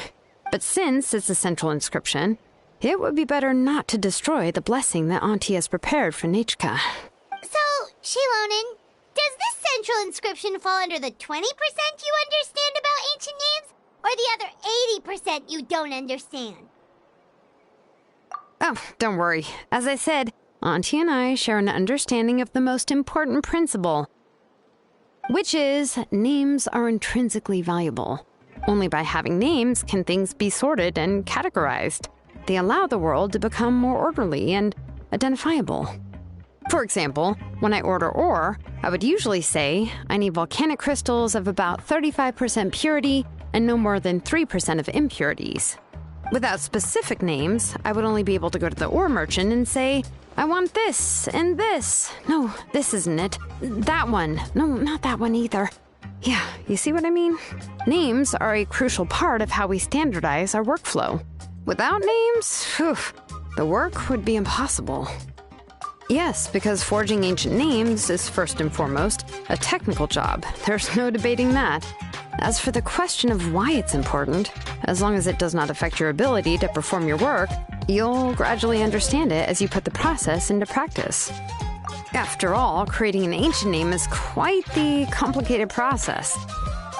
Well, let me break it down even further. We're not in the tribe right now anyway. Essentially, by forging ancient names, I'm assigning nicknames to the heroes in Natlan's history. Giving someone a name is a subjective expression. You just need to express your hopes and wishes for them. But giving someone a nickname is a much more objective expression. To come up with a fitting and accurate nickname requires much thought and observation. If ancient names or nicknames aren't descriptive enough, no one will remember them anyway. So the best I can do is gather all the information I could and try to come up with the most fitting nicknames possible. Even a minor mistake in the process could cause people to misunderstand the nickname. For a name engraver such as myself, such mistakes would be considered a major blunder. Paimon isn't trying to come up with a nickname for Xilonen. Besides, all of Paimon's nicknames have been very descriptive. Everyone can remember them. Phew. Now I'm curious. Why don't you, come up with one for me? Are you serious? Of course. This is also my line of work, you know. Go ahead. A nickname? Xilonen. Well, she uses phlogiston to forge weapons and make names for others. Smith? Yeah, not bad, and quite fitting, too. I'll remember it. But, you should keep observing my work, Paimon. Maybe you'll come up with an even better nickname. Right, okay, time to make like a smith and start smithing. Watch closely.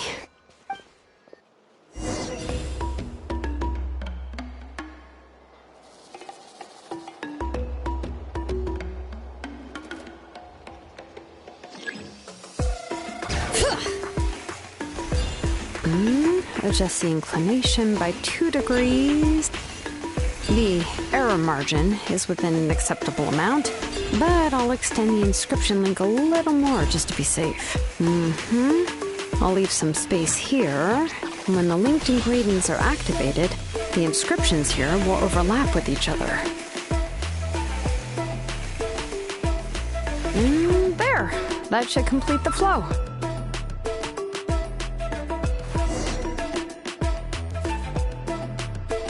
Amazing, Xilonen!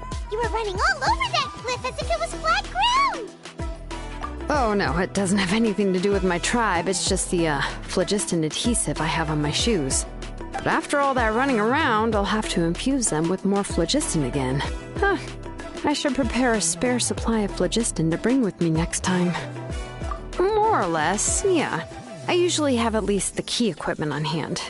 I can show them to you when we next find the time, but let's get to work first. Let me see. Start with Anchor 1 and activate it with Density 3 phlogiston.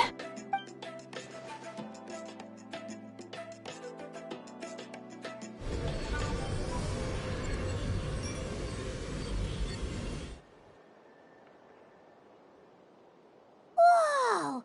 A super huge diagram just appeared! Tlasoli's central inscription is even floating!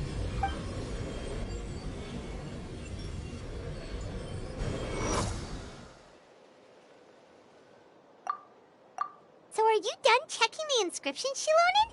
How does it look? I didn't find any anomalies in the phlogiston engraving. All the adjustments are indeed based on ancient name engraving techniques. That means we can help Tlasoli and Nichka now, right? Well, probably, but I have good news and bad news. Oh, but I'm also just going to go ahead and share both, so it's not like you'll have a choice in the matter. Paimon will cover her ears after the good news. Well, even if you cover your ears, the issue will still continue to exist. But, before we get to that, I want to ask the Traveler a question. What are your thoughts on absorbing memories? I knew you felt the same way, and that'll save me some initial explanation. I've never been very good at that anyway. It's, hard to control the absorption of memories. And technically speaking, this type of inscription has the power to do far more than absorb memories related to a single person. By herself, Auntie can't handle that level and scope of work, but if she has accomplices, it is completely possible for her to use this inscription to accomplish far bigger things. Accomplices? You make it sound like she's committing a crime! Well, here's the good news. Yes, this Blaze Gem inscription would be the perfect tool to commit crimes, but we haven't found any accomplices or signs that she intends to put it to such uses. From a purely objective standpoint, we can consider that possibility as yet to be confirmed for now. The bad news is, there's still an underlying problem with this Blaze Gem inscription that cannot be ignored. I believe I've mentioned this before. Ancient names operate with the help of the Wyab, granting them the power to read information kept in the ley lines. In this process, the Wyab actually function like relays, helping the ancient name bearer sense the information from within the ley lines. If you remove the Wyab from the process and don't use any tools, then finding a specific story is akin to trying to scoop up a specific grain of sand from a rushing river. Yeah, exactly. Anyone who attempts to do so will likely lose most of their cognitive function or become a babbling madman who talks to themselves all day long. Now, let's consider the memories that Auntie has gathered as the ley line, and Nichka as the only ancient name bearer of this ley line. There's no way Auntie would let Nichka plunge into the river of memories without any tools. She'd only be overwhelmed by the surge of memories. And considering that Nichka has forgotten all of her past, she'll be unable to work on her own to accurately find the correct past. Only Aunt Tlasoli can help her filter the correct memories of her past. So, if my hypothesis is correct, Auntie is actually planning on turning herself into Nichka's Wyab to help her extract the corresponding memories in the different situations she may face. In an ideal world, this would be perfectly fine, as long as every extracted memory is correct. Nichka would essentially be getting her past back. And I also believe that there won't be any mistakes in everything that Auntie remembers about Nichka. But Auntie is not a Wyub. Her body won't be able to handle the load for long. But how can we solve this problem? No matter how we try, Tlasoli will... Names are blessings for the future from people standing in the past. I've also made up my mind. Come on, let's go see Auntie.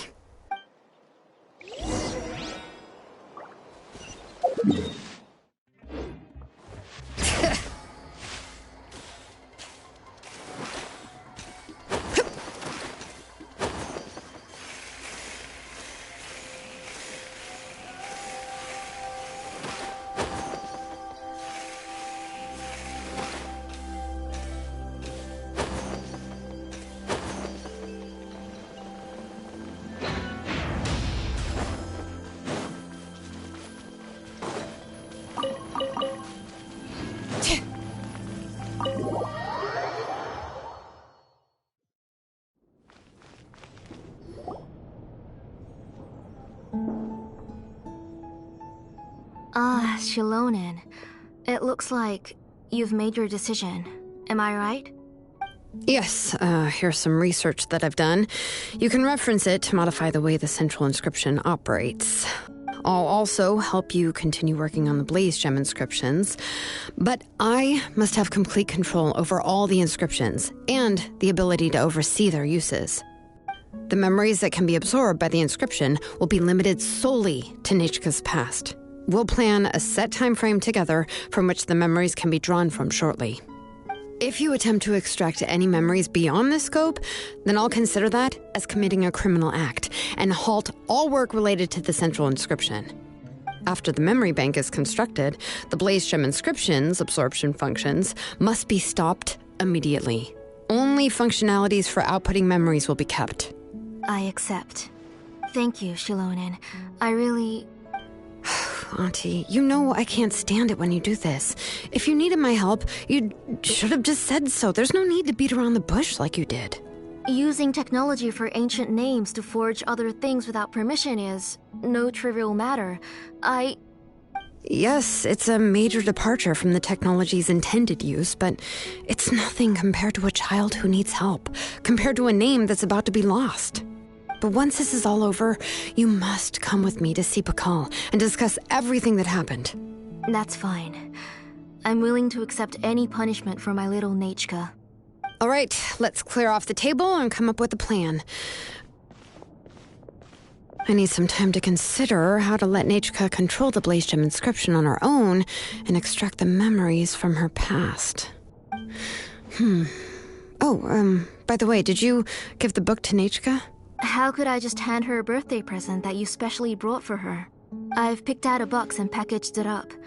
Wait till her birthday and then bring it to her. It'll be a nice surprise. No, it's just an old book. There's no need to...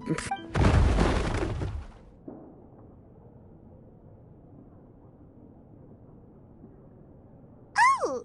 Is Nichka up again? But what was all that noise? It sounded like something broke. Uh-oh. What if something fell on her? We should check. Paimon will go have a look. Nichka, don't hurt yourself.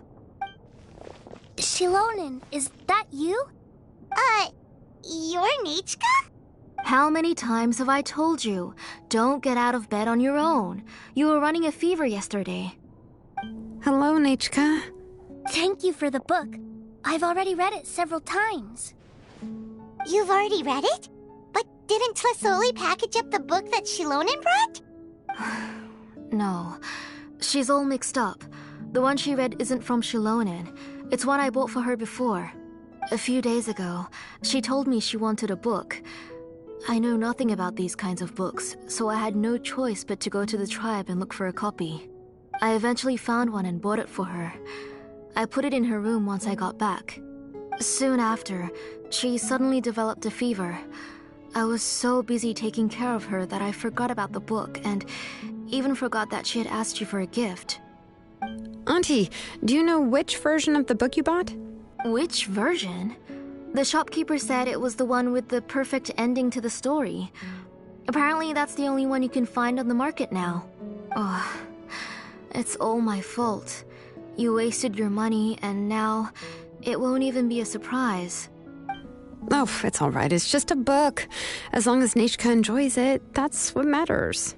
Oh, right. Nechka probably doesn't know us. You're Paimon and Mr. Traveler. Mom told me about you. Oh! Seems like everyone knows who we are now.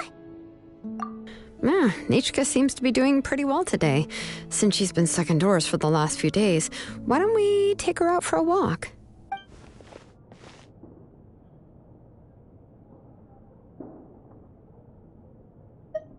Take her for a walk. But considering her condition, I don't think she... Oh, don't worry, Auntie. She'll be safe with the Traveler and me. We won't leave the tribe, and if anything comes up, we'll be sure to find the doctor immediately. Besides, it's her birthday in a few days, and we need to go to the tribe to buy some things. Let's give her a proper celebration. What do you think, Auntie? I promise I'll be good, Mom. Didn't you say before that I need more fresh air? All right. As you wish. I also happen to have a few repaired Blaze Gem inscriptions that I need to get back to the tribe. We can go together. Wait for a moment. I'll go get Nechka's water bottle and some towels. Some medicine. Oh, and a parasol.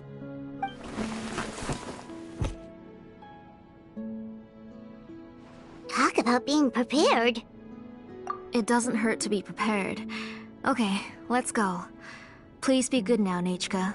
Don't cause any trouble for Xilonen and the others. Oh, you can let me carry these. And don't be a stranger, Nechka. Feel free to tell us anything. And even I was quite a handful for Auntie when I was little. Yeah! It's not often you get to go out to play, so just have fun. Everything will be fine. Okay, thanks everyone. And please don't worry, Mom. I'll be good. Let's go look for Ignal. I've had her Blaze Gem inscription for a while now, and I'll finally return.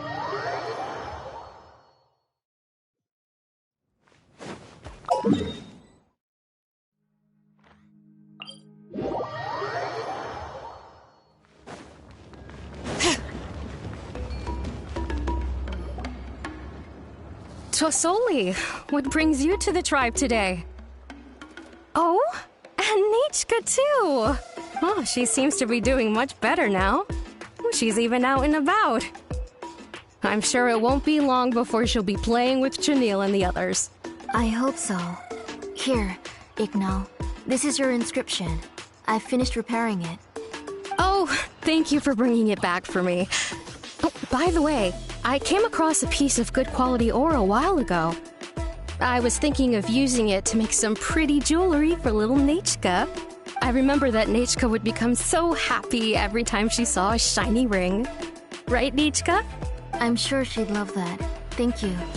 My pleasure. Give me a moment. I'll bring the ore.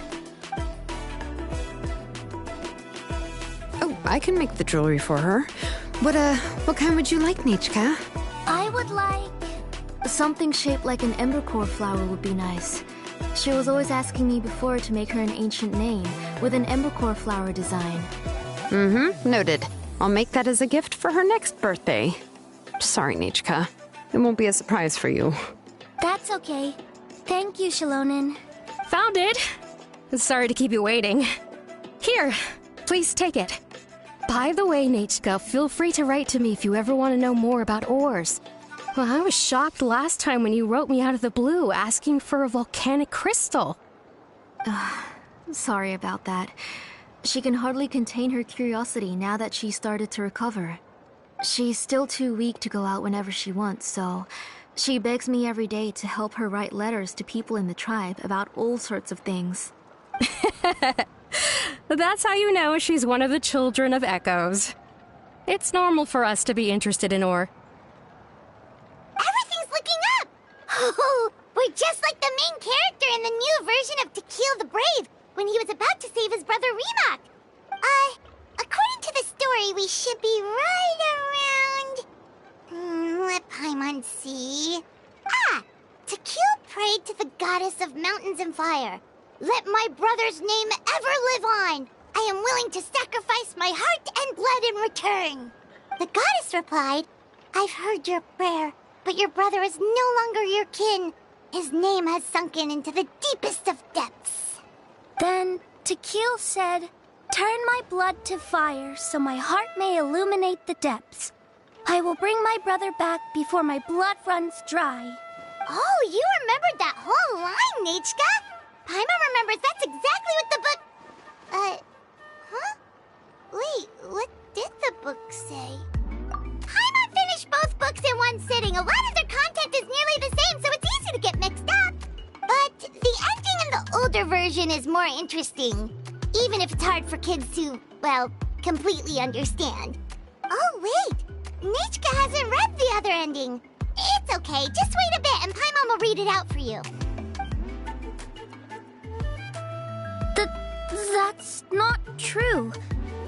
Actually, I already know the other ending. You already know the other ending? But didn't you only read the edition your mom got for you? Hey, what are you all chatting about so happily? Huh? Mom. Mr. Traveler and I were just talking about the ending of that book. We were just talking about how the bad guy was defeated and everyone returned home safely. It's a really happy ending. Aren't happy endings always nice? But if you already read the whole thing, then what will Mom have to read to you at bedtime? Guess you'll have to go to bed early tonight. But I'll buy you some more fairy tales next time, okay? Okay, Mom. It's pretty good quality. I'll be able to give Nichka a beautiful and durable piece of jewelry for her next birthday. But, you know, for now, let's focus on celebrating her upcoming birthday. Where are we headed to next, Auntie? Next, let's visit Apashpalan. He should be close by. Stay close, Nichka. Don't go too far. Yes, Mom.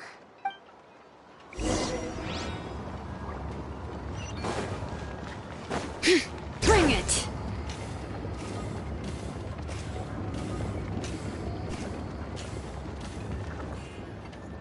Why do my eyebrows keep twitching today?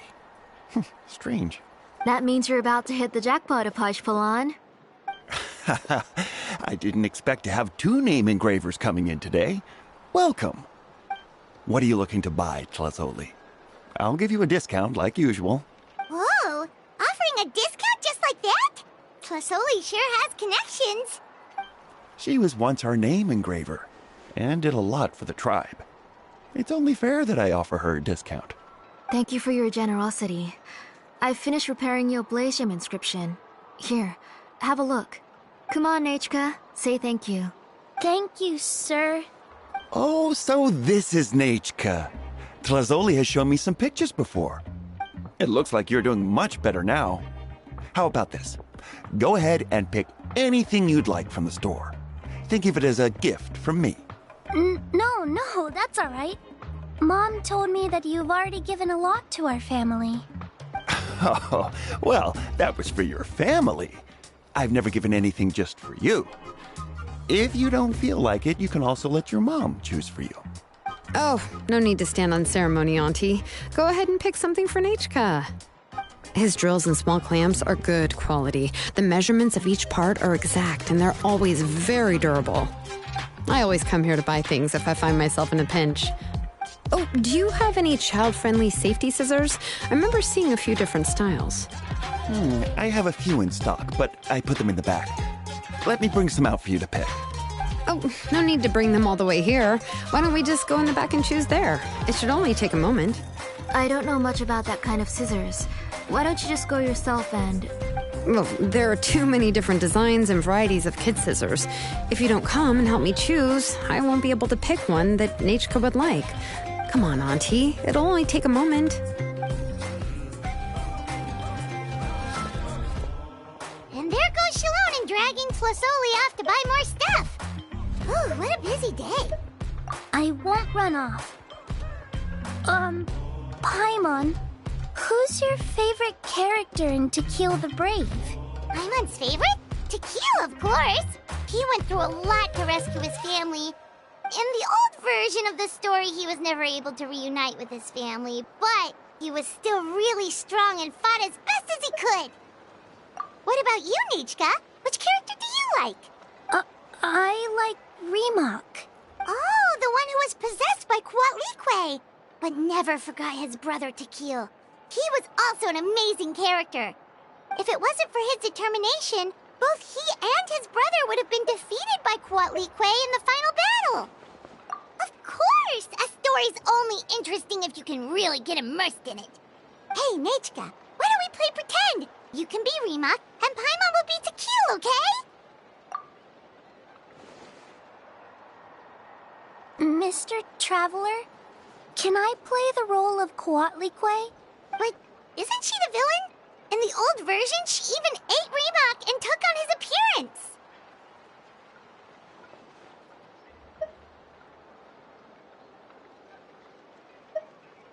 Ah, right. She read the version with a happy ending. And that one, Coatlicue was defeated and the brothers both survived. Well, it doesn't matter. Only the lines at the end were different. You can go on ahead and say your favorite lines, Nichka. Paimon's read both versions, so she'll be able to play along. My favorite line is the one from the end. It's... Come here, Nichka. Look at you. You're sweating. Mom! Let me wipe your forehead. Now, drink some water. This child. You forget everything as soon as you start playing.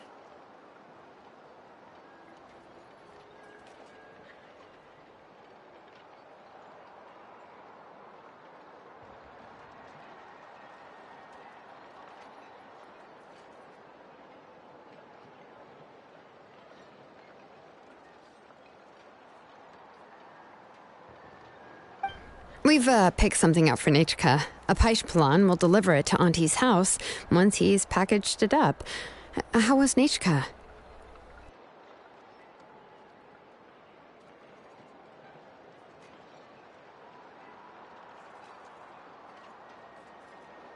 Oh, we were just about to get to the exciting part. Really? Oh, now that Paimon thinks about it, Xilonen has dragged Tlisoli away from us a couple of times now. But why? Let's talk later. Just trust me and act normal for now.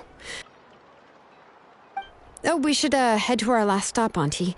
It's real hot today, and we shouldn't let Nichka be in the heat for too long. Right. Let's go see Chevin and head back home.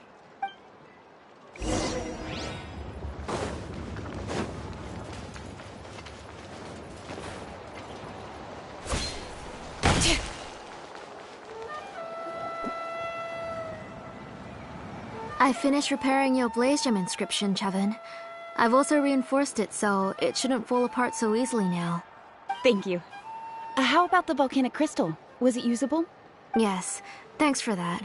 You're welcome. I just want to see Nichka get better. Thank you, Miss Chevin. It's fine. Honestly, you're both too polite for your own good. I was wondering where you got the ore for such a large-scale Blaze Gem inscription. So you must be one of Auntie's accomplices, then. Oh, Xilonen. We already know what's going on. You had me worried there. I thought we'd been found out. We'd be in real trouble if Pakal ever got wind of it. To be honest, I won't be able to cover it up for much longer. I've been traveling away from home every few days, and the ore reserves have noticeably decreased. The last time Pakal came and asked me about it, I could only say that I'd been using up a lot of ore to research new styles of jewelry.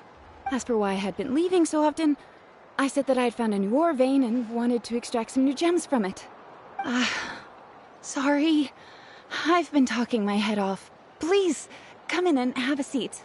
Sure, we can sit for a moment, but... Miss Chevin, can I go see some of the jewelry over there? You mean Amisha's work? Sure, go ahead. Remember to stay in the shade as much as you can. Paimon wants to go too! We'll go together. Paimon hasn't looked at Natlan's jewelry very closely yet. Really? Then Paimon's gonna take a good look at what they have. You haven't bought any jewelry for a while, Auntie. Why don't you pick one out? Come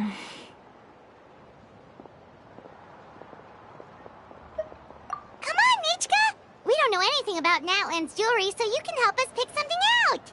Mr. Traveler, Come here, Nechka. Huh?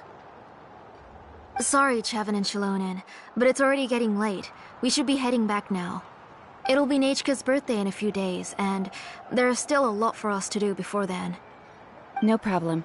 I'll be sure to bring her some beautiful jewelry to celebrate. Mom,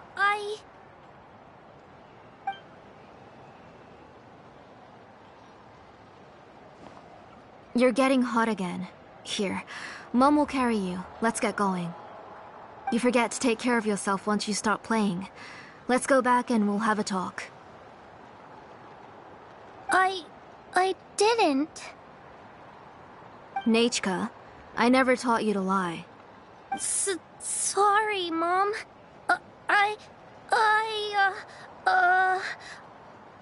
Nichka's looking at us.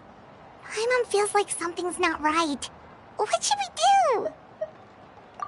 No, Nechka was having so much fun today that she forgot the time. It's not a big deal. Let me help carry her home. I'm worried you would also have to recover if you carried her the whole way. No, it's fine. I'll carry her.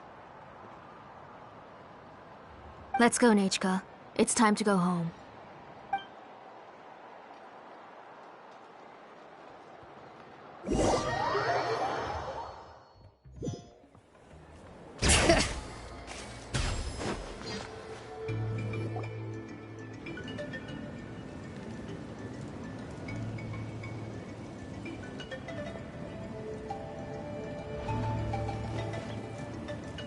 Thank you, everyone, for spending so much time with us today. Please be sure to come to Nechka's birthday party. Alright, it's nearly bedtime for Nechka, so let's part our ways here. Oh, Auntie, remember to give her the book, that copy of To Kill the Brave I brought. I went to a lot of trouble to find it. I understand. Really, do you think I'd let your efforts go to waste? It's very special to receive a book from you. I'm sure she'll put it somewhere safe. Right, Nechka? Yeah. Thanks, Shilonen. Oh, put it somewhere? Isn't she going to read it? Well, I've read the story to her many times already. She's even memorized nearly every line. Oh, that won't be a problem, Auntie. Nechka's probably never heard this version of To Kill the Brave.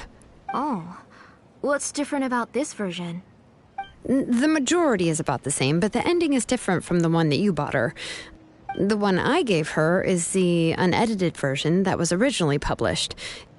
It was released long before Nechka fell ill. Oh, but I remember you were never very interested in fairy tales, Shilonen. Huh. Well, I was just thinking that if what you said about Nechka's illness is true, she shouldn't be able to remember anything about her past before her illness.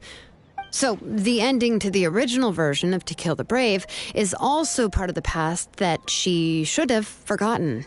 In other words, if she hasn't recently read the old version of the story, then she shouldn't possibly know the ending, right? I don't understand.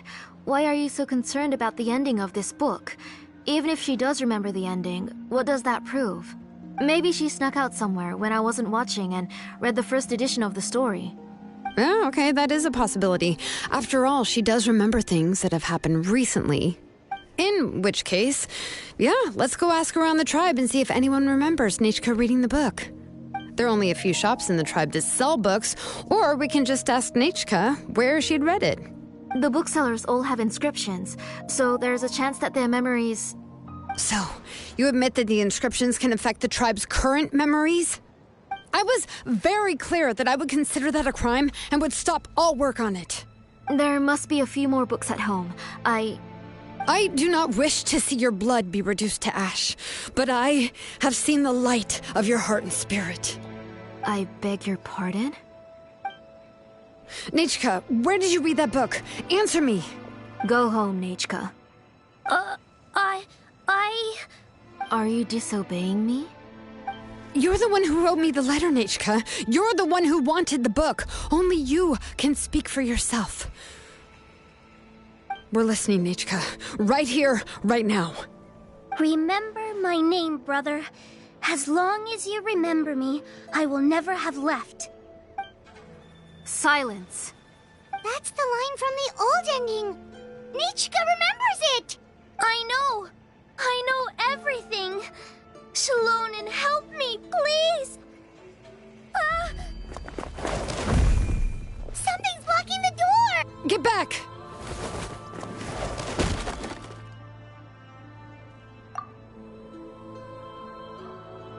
Shalonen, wait for us!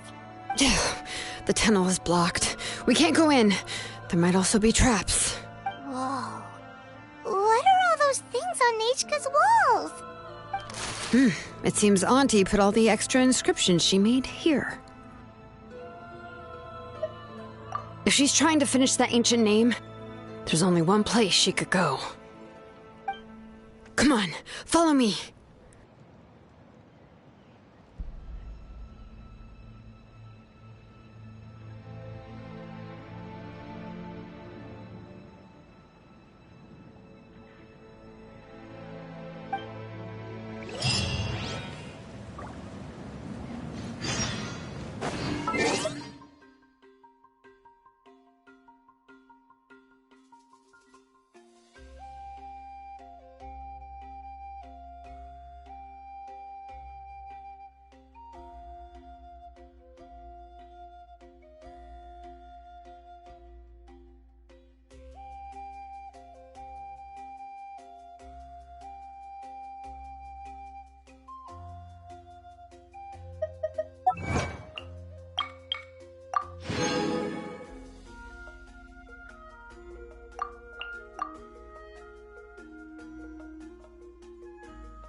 What is this place?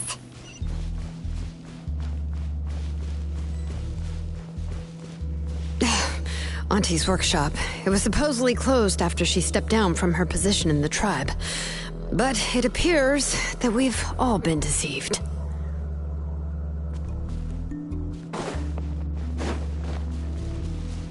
Why are there people up ahead? If you're up to shady business, you have to hire shady people to help you. Let's go, don't hesitate!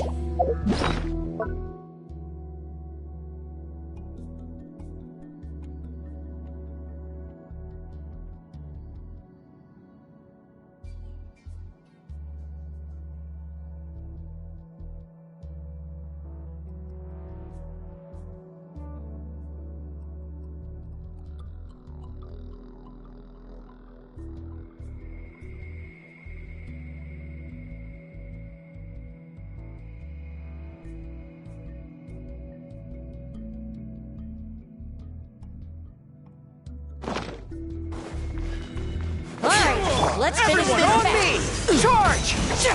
No, my sword! Let me weave you a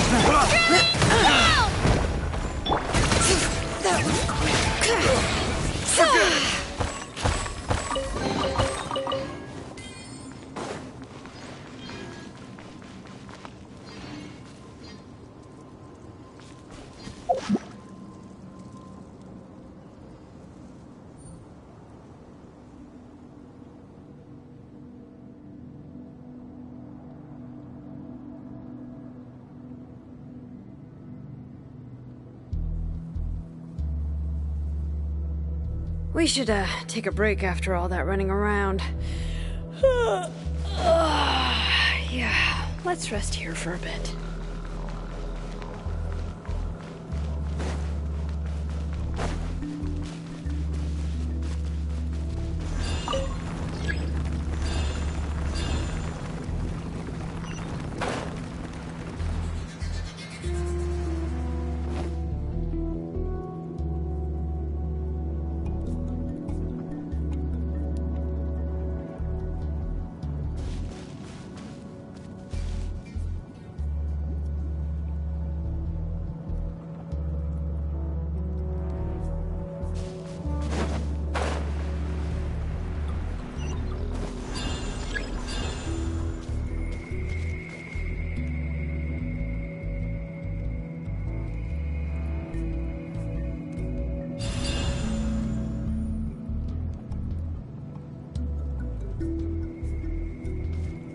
Bring it!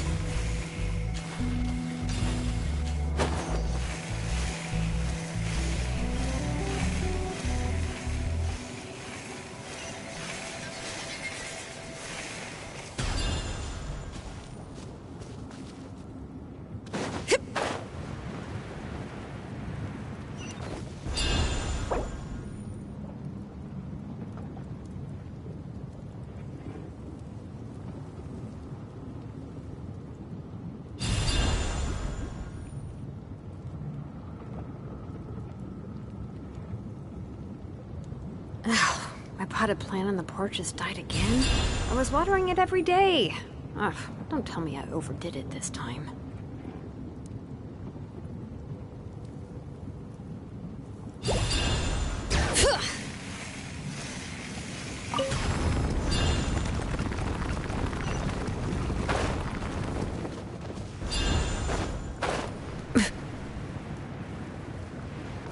Bring it!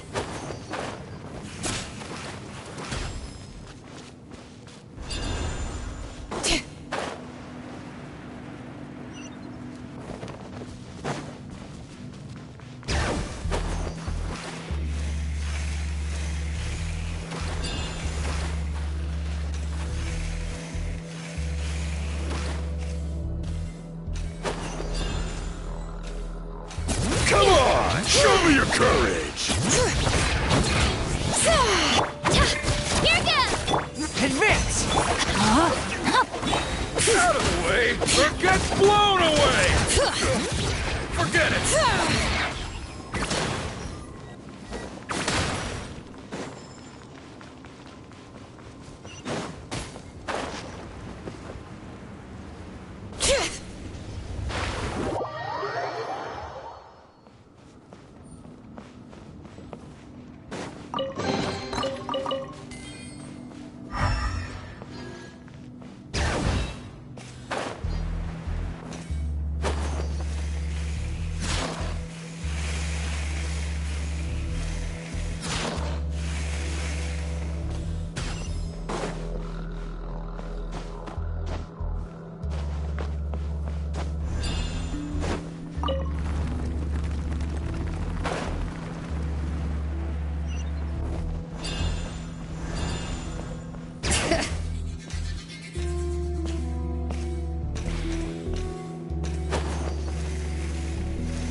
Let's finish this fast! Fall in! Rain outlines your... Bring it!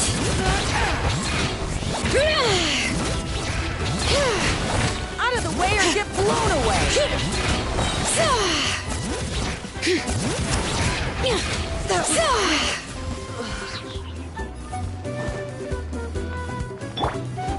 Advance! No, my sword! Rain cutter! Japan! The mountain's veins boil! Yes, you are. The door's closed here, too. Where should we go now?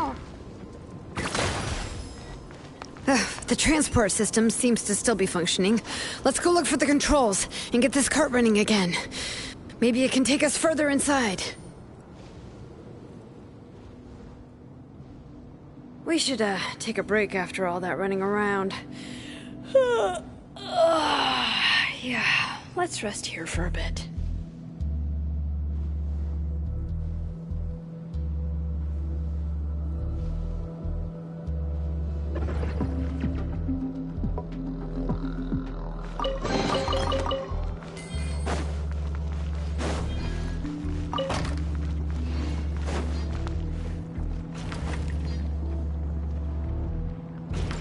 All right, let's keep going!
How many forging commissions do I still have to finish? Let's see.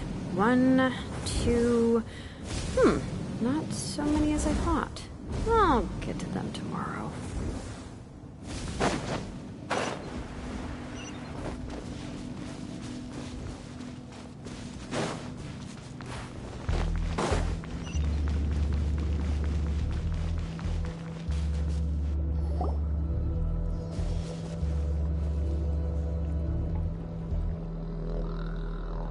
You got here quick.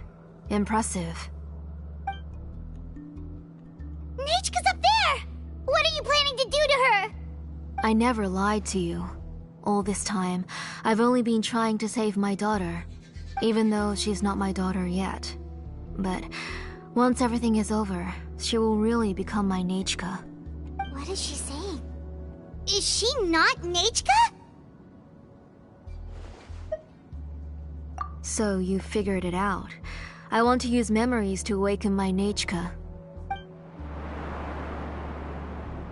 She has stayed in the Night Kingdom for far too long. She's afraid of the dark and cold. I'm the one who made her stay there alone, so I must bring her back. Don't worry, Nechka. Mom hasn't forgotten anything. She has always remembered your name. I'm afraid so. Then, who's that girl lying up there? She's a child from my tribe. Her parents were killed in the same abyss attack. But wouldn't you know it, her birthday is the same as that of my Nechka. I raised her and took care of her for many years. I thought that taking her in would help me feel better. I was so happy the first time she was willing to call me Mom. But then, I suddenly felt very, very scared. Is she really my child? My child's name is Nechka. It could only be Nechka. How could I be happy? My little Nechka is still waiting for me to get her home. As I said, I only want to bring Nechka back, even if it costs me everything. And now, the time has come for me to pay.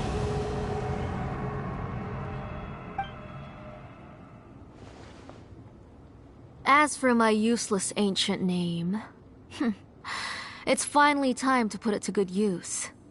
If you're not willing to help me, then you can become the fuel for Nechka's ancient name. Shilonen, you have yet to make a move. I take it you're examining the inscriptions around you. It's no use. I've already set up the Blaze Gem inscriptions, and the engraving diagram has already begun to run. It's all thanks to your ideas. Now, the central inscription will finally become Nechka's ancient name. After Nechka returns, I'll make sure to invite you to her birthday party.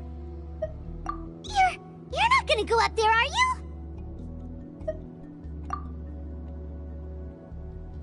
There's a flaw in this engraving diagram.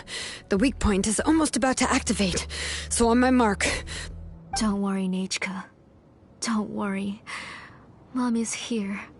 3. Mom will always be with you. I'll never forget you. 2. Wake up, Nechka. Now. Please, wake up. 1! It's alright. It's alright. You'll see Mommy soon. Nechka.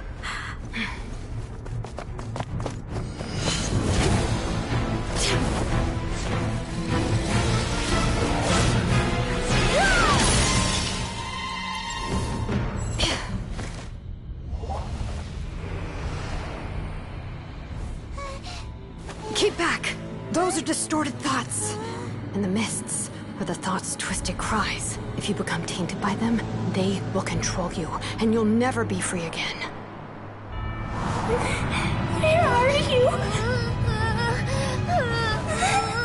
I don't want medicine.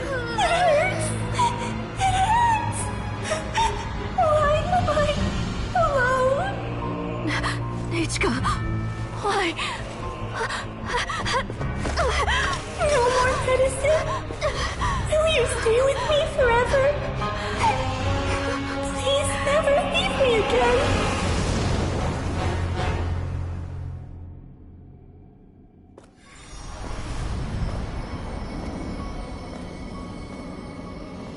Telasoli, you're the one who twisted Nechka's name into a shackling prison. It's time for you to hear her true voice. Stone engraved and echoing peaks converge, disperse, in ashes be reborn, for flames born anew, and the blazing dawn. Mommy will be with you, Nechka, always and forever. Mommy, I've always been with you. And now you're finally listening to me.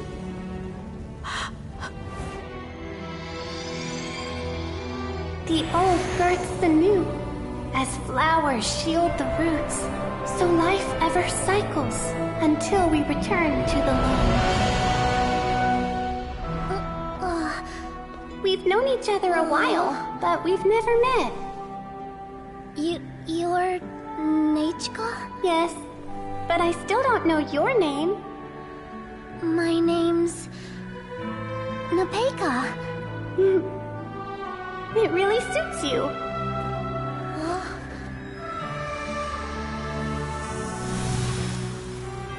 Nepeka, I bless you from the past. and wish that every day of your future will be filled with peace and happiness.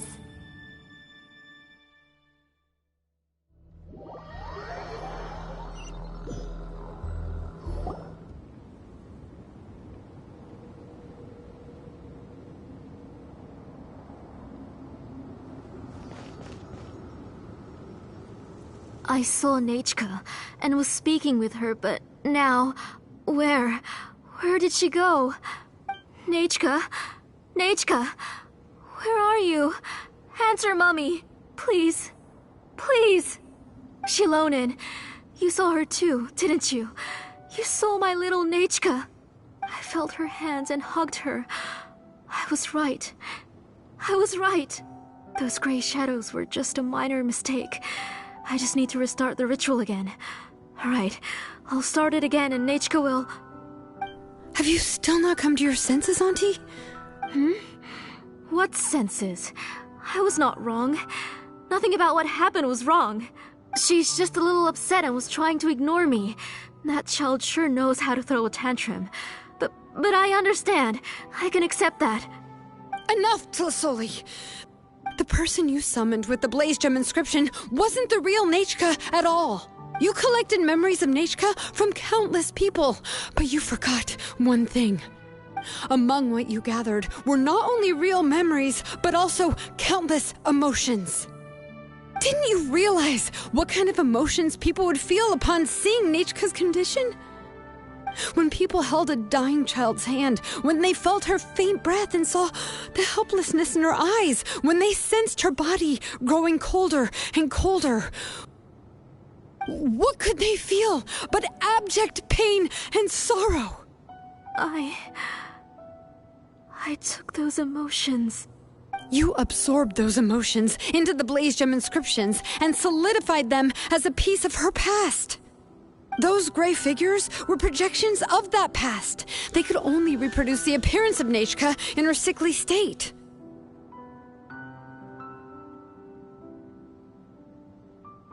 What the real Nechka wished to say was drowned out by those twisted and painful thoughts.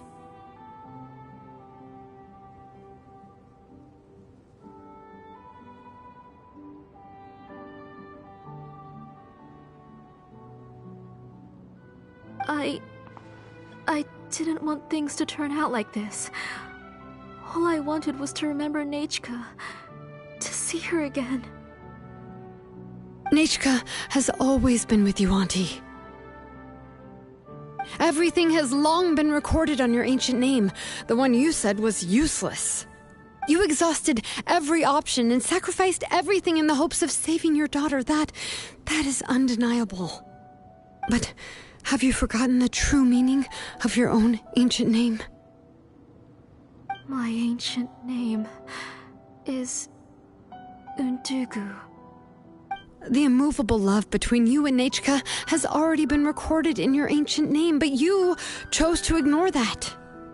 Names are blessings from the past to the future. You told me that, Auntie.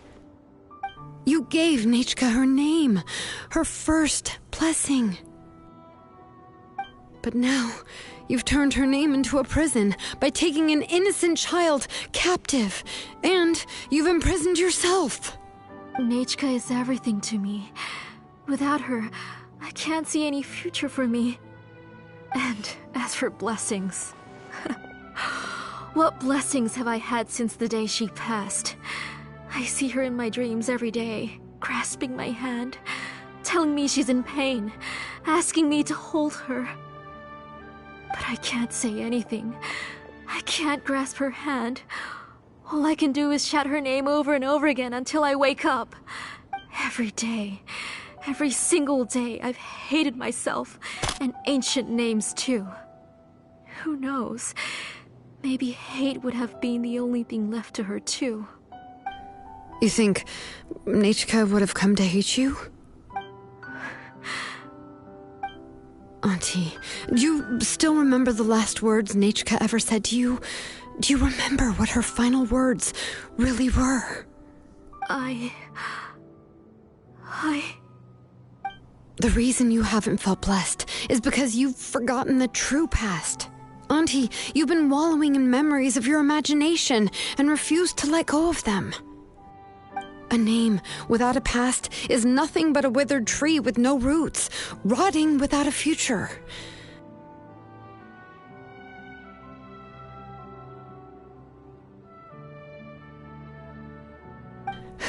It's over, Auntie. It's all over now.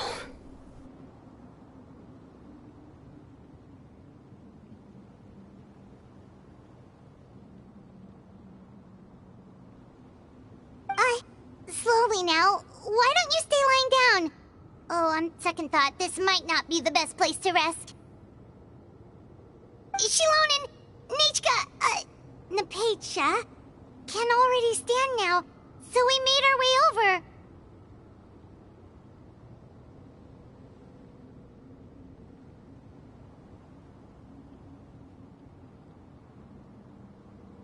Thank you, Paimon and Mr. Traveler. I'm fine, really. The real Nichka helped me just now, so it doesn't hurt much anymore.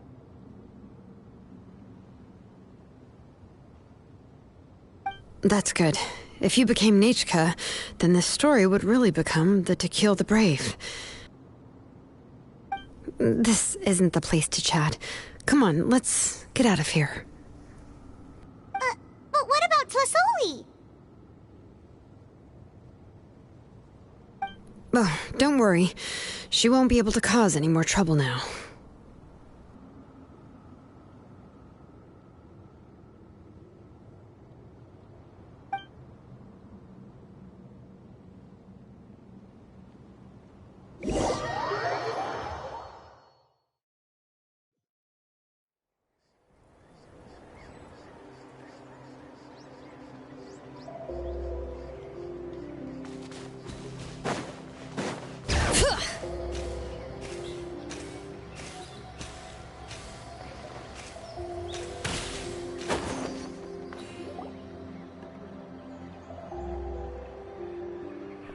All right, I've locked Auntie in the house with a few ropes. I'll take her to the tribe shortly to be punished for what she did. As for now, we can get away from the house and get some sun. After dealing with all of that, I'm completely out of energy. She's already planned out everything. Xilonen sure doesn't waste time. It's still so scary to imagine. Tlisoli wanted to turn her adopted child into Nichka, and she even nearly succeeded. Yeah, she was so cool in the final moments. She went right into action and took control of the situation instantly. Well, it's all thanks to Nepeka's resilience. She never gave up. If it weren't for her bravely trying to get help, then I wouldn't have noticed Auntie's plan so easily. It was thanks to all of you encouraging me. After all, this was already the last idea I could think of. I tried to get the attention of many others who visited before, but they were all either quickly whisked away by Tlisoli or simply refused to believe me. Even if I told them everything, Tlisoli would just blame my illness to cover it up. All she had to do was start to cry, and then the guest would try to comfort her, but completely forget about me. She would inspect all the letters I sent and any gifts I received. And then, if I didn't comply, she would force me to drink some strange medicine. It would put me to sleep for a few days, and it would be hard for me to remember anything. I would see a lot of weird things while I slept, and the walls around me would start talking. I would be so scared every day. If I wasn't able to get your help this time, I might have just given up. You have us now, Nepeka. If anyone dares to hurt you again, the Traveler and Xilonen will send them flying! Yeah. Sorry. I just can't help it.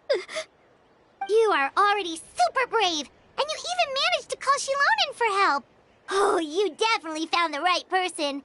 Xilonen isn't the kind of person who gets distracted easily by crying. She pays attention when someone's talking and doesn't miss a beat. And it was because of your help that I was able to pick up on the details.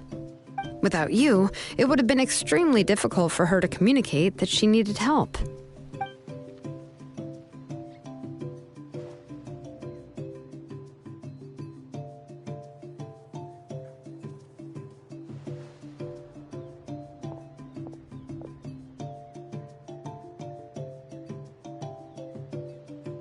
Tlisoli would certainly be more on guard if I tried to speak with her, and would probably have just kept Nepeka locked up in her room again. So we had a part to play too! But where did Tlisoli even get the confidence to try this scheme? When Nechka was alive, surely many tribe members would have tried to help her. Was she not scared that someone would realize that Nepeka wasn't Nechka? That's certainly a possibility. The inscription she created would not only collect information related to Nechka's past, but also actively erase people's memories of Nechka. It's similar to graffiti. If you want to paint something new on a wall that has been painted before, then first you must remove the old painting. It's possible that I was also one of her targets, which would explain why she was so willing to let me have the central inscription. Whoa. And you still took it? If it were Paimon, she would have thrown that thing away the first chance she had! Well, you can uncover the truth without taking some risks, right?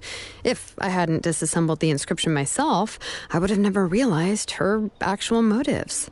So you suspected her from the very beginning? Oh, no, she's my auntie after all. How could I have seen her as a villain from the start? The most I did was keep the possibility and a corresponding plan in mind, and it was just our luck that the worst-case scenario actually happened. But now that I look back on it, we still managed to rescue a suffering child, even if that wasn't our original intention. Anyway, I think we've just about summarized everything and praised each other enough by now. Everything is finally over, and Nepeka can finally be herself. So, what should I do now, Xilonen? You should do whatever you like, of course. No one's going to lock you up anymore. But I don't know what I can do. Everything I know is about Nechka. What she'd like to eat, which flowers she enjoyed, how she acted and spoke. I'm not her, but I can only be like her. I don't know, Xilonen. I just don't know. Oh, don't worry, Nepeka. The Blaze Gem inscription isn't working anymore. No one will force you to be somebody else again. But I no longer remember anything about myself now besides my name. What if I never remember my life and lose all of my past? I'm scared, Xilonen. What should I do? Oh, don't cry, Nepeka.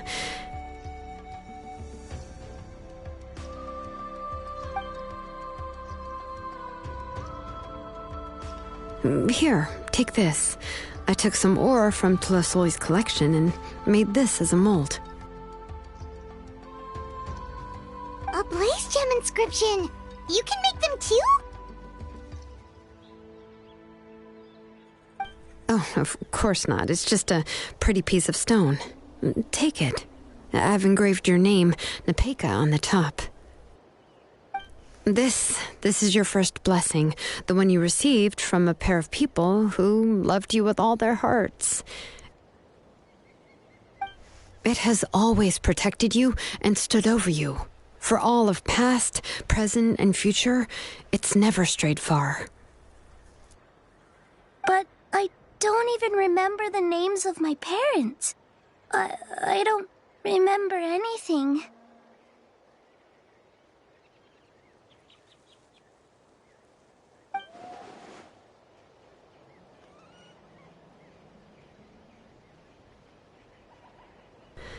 Huh. I won't make any big promises and say everything will return to normal. I'm not sure what kind of future you will face.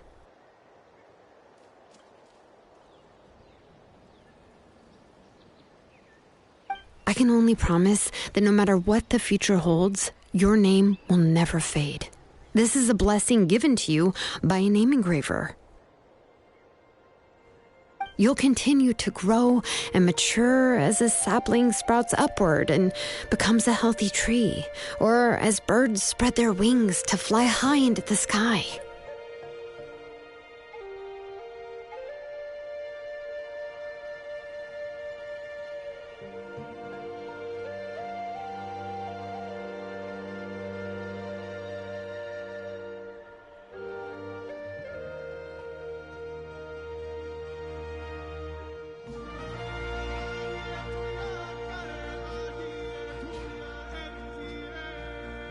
Your name is your starting point, as well as your guide.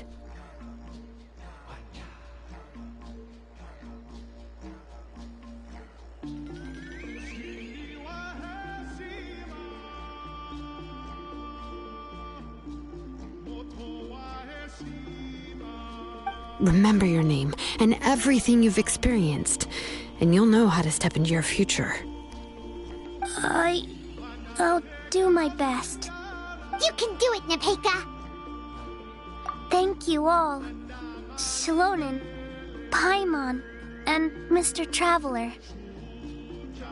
If you really can't come up with what to do, don't worry. Just relax and take it easy. We're from the same tribe after all. If nothing else works, I can always go to the elders and look up your history. And until then, you can stay at my workshop. I can handle another mouth to feed. Oh, I don't know if the plan will work.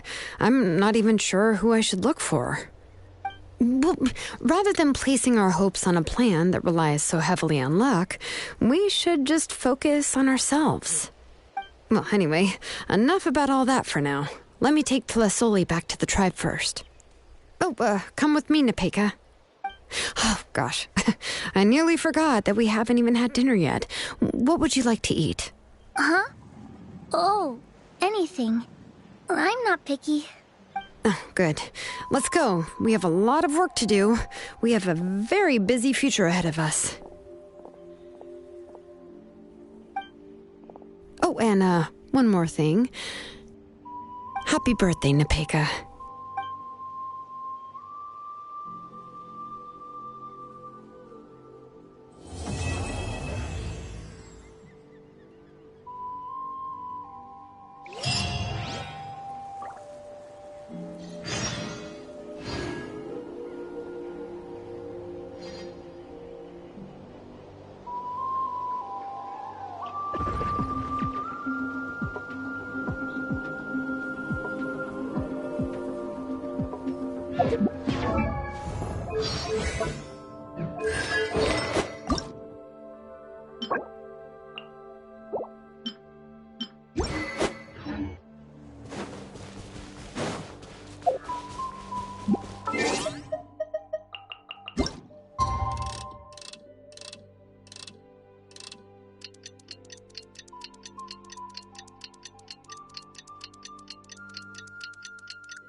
You're here.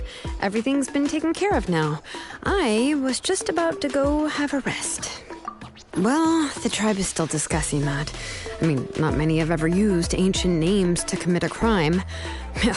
Pakal will have a lot on his plate. What I do know is that Tlisoli's workshop will be closed permanently, and any remaining incomplete Blaze Gem inscriptions will be completely destroyed. And as for the completed Blaze Gem inscriptions, I'll be handling them, which, whew, yeah, yet another hassle to deal with. Anyway, at least her ancient name is fine. Otherwise, we'd have a real mess on our hands. Oh, and speaking of ancient names, I actually have some good news.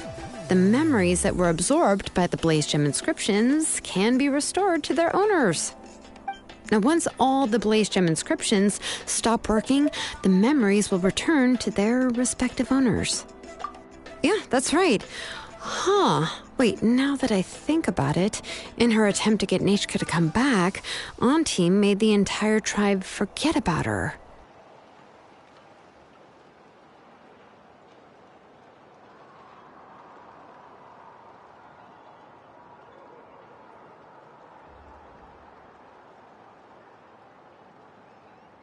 Now, Nechka really is gone, but everyone is about to remember her. Phew, what a bizarre turn of events.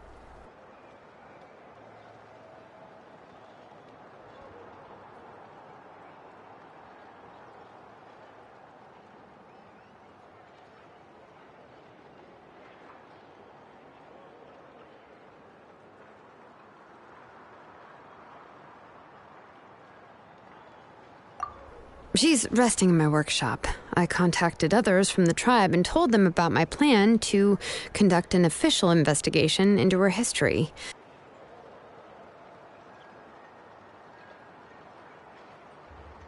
The tribe hasn't responded yet, so I'm planning to take her in for now and teach her some crafting skills.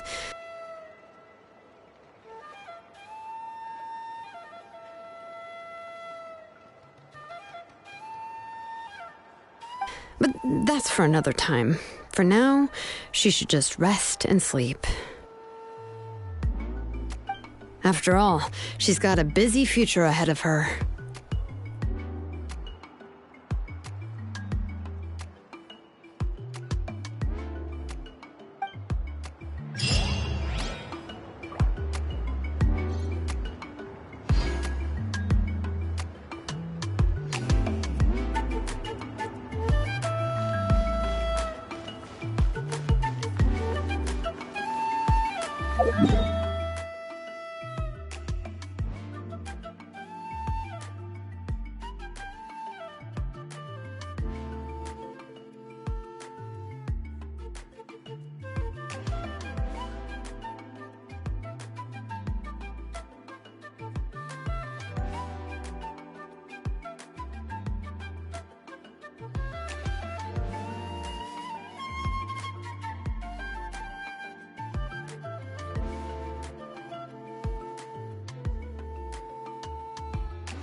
We should take a break after all that running around.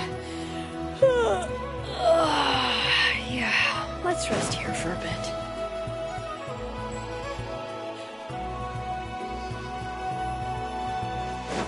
Bring it! Alright, let's finish this back. Yeah! Press the advantage! Pull in! Right here!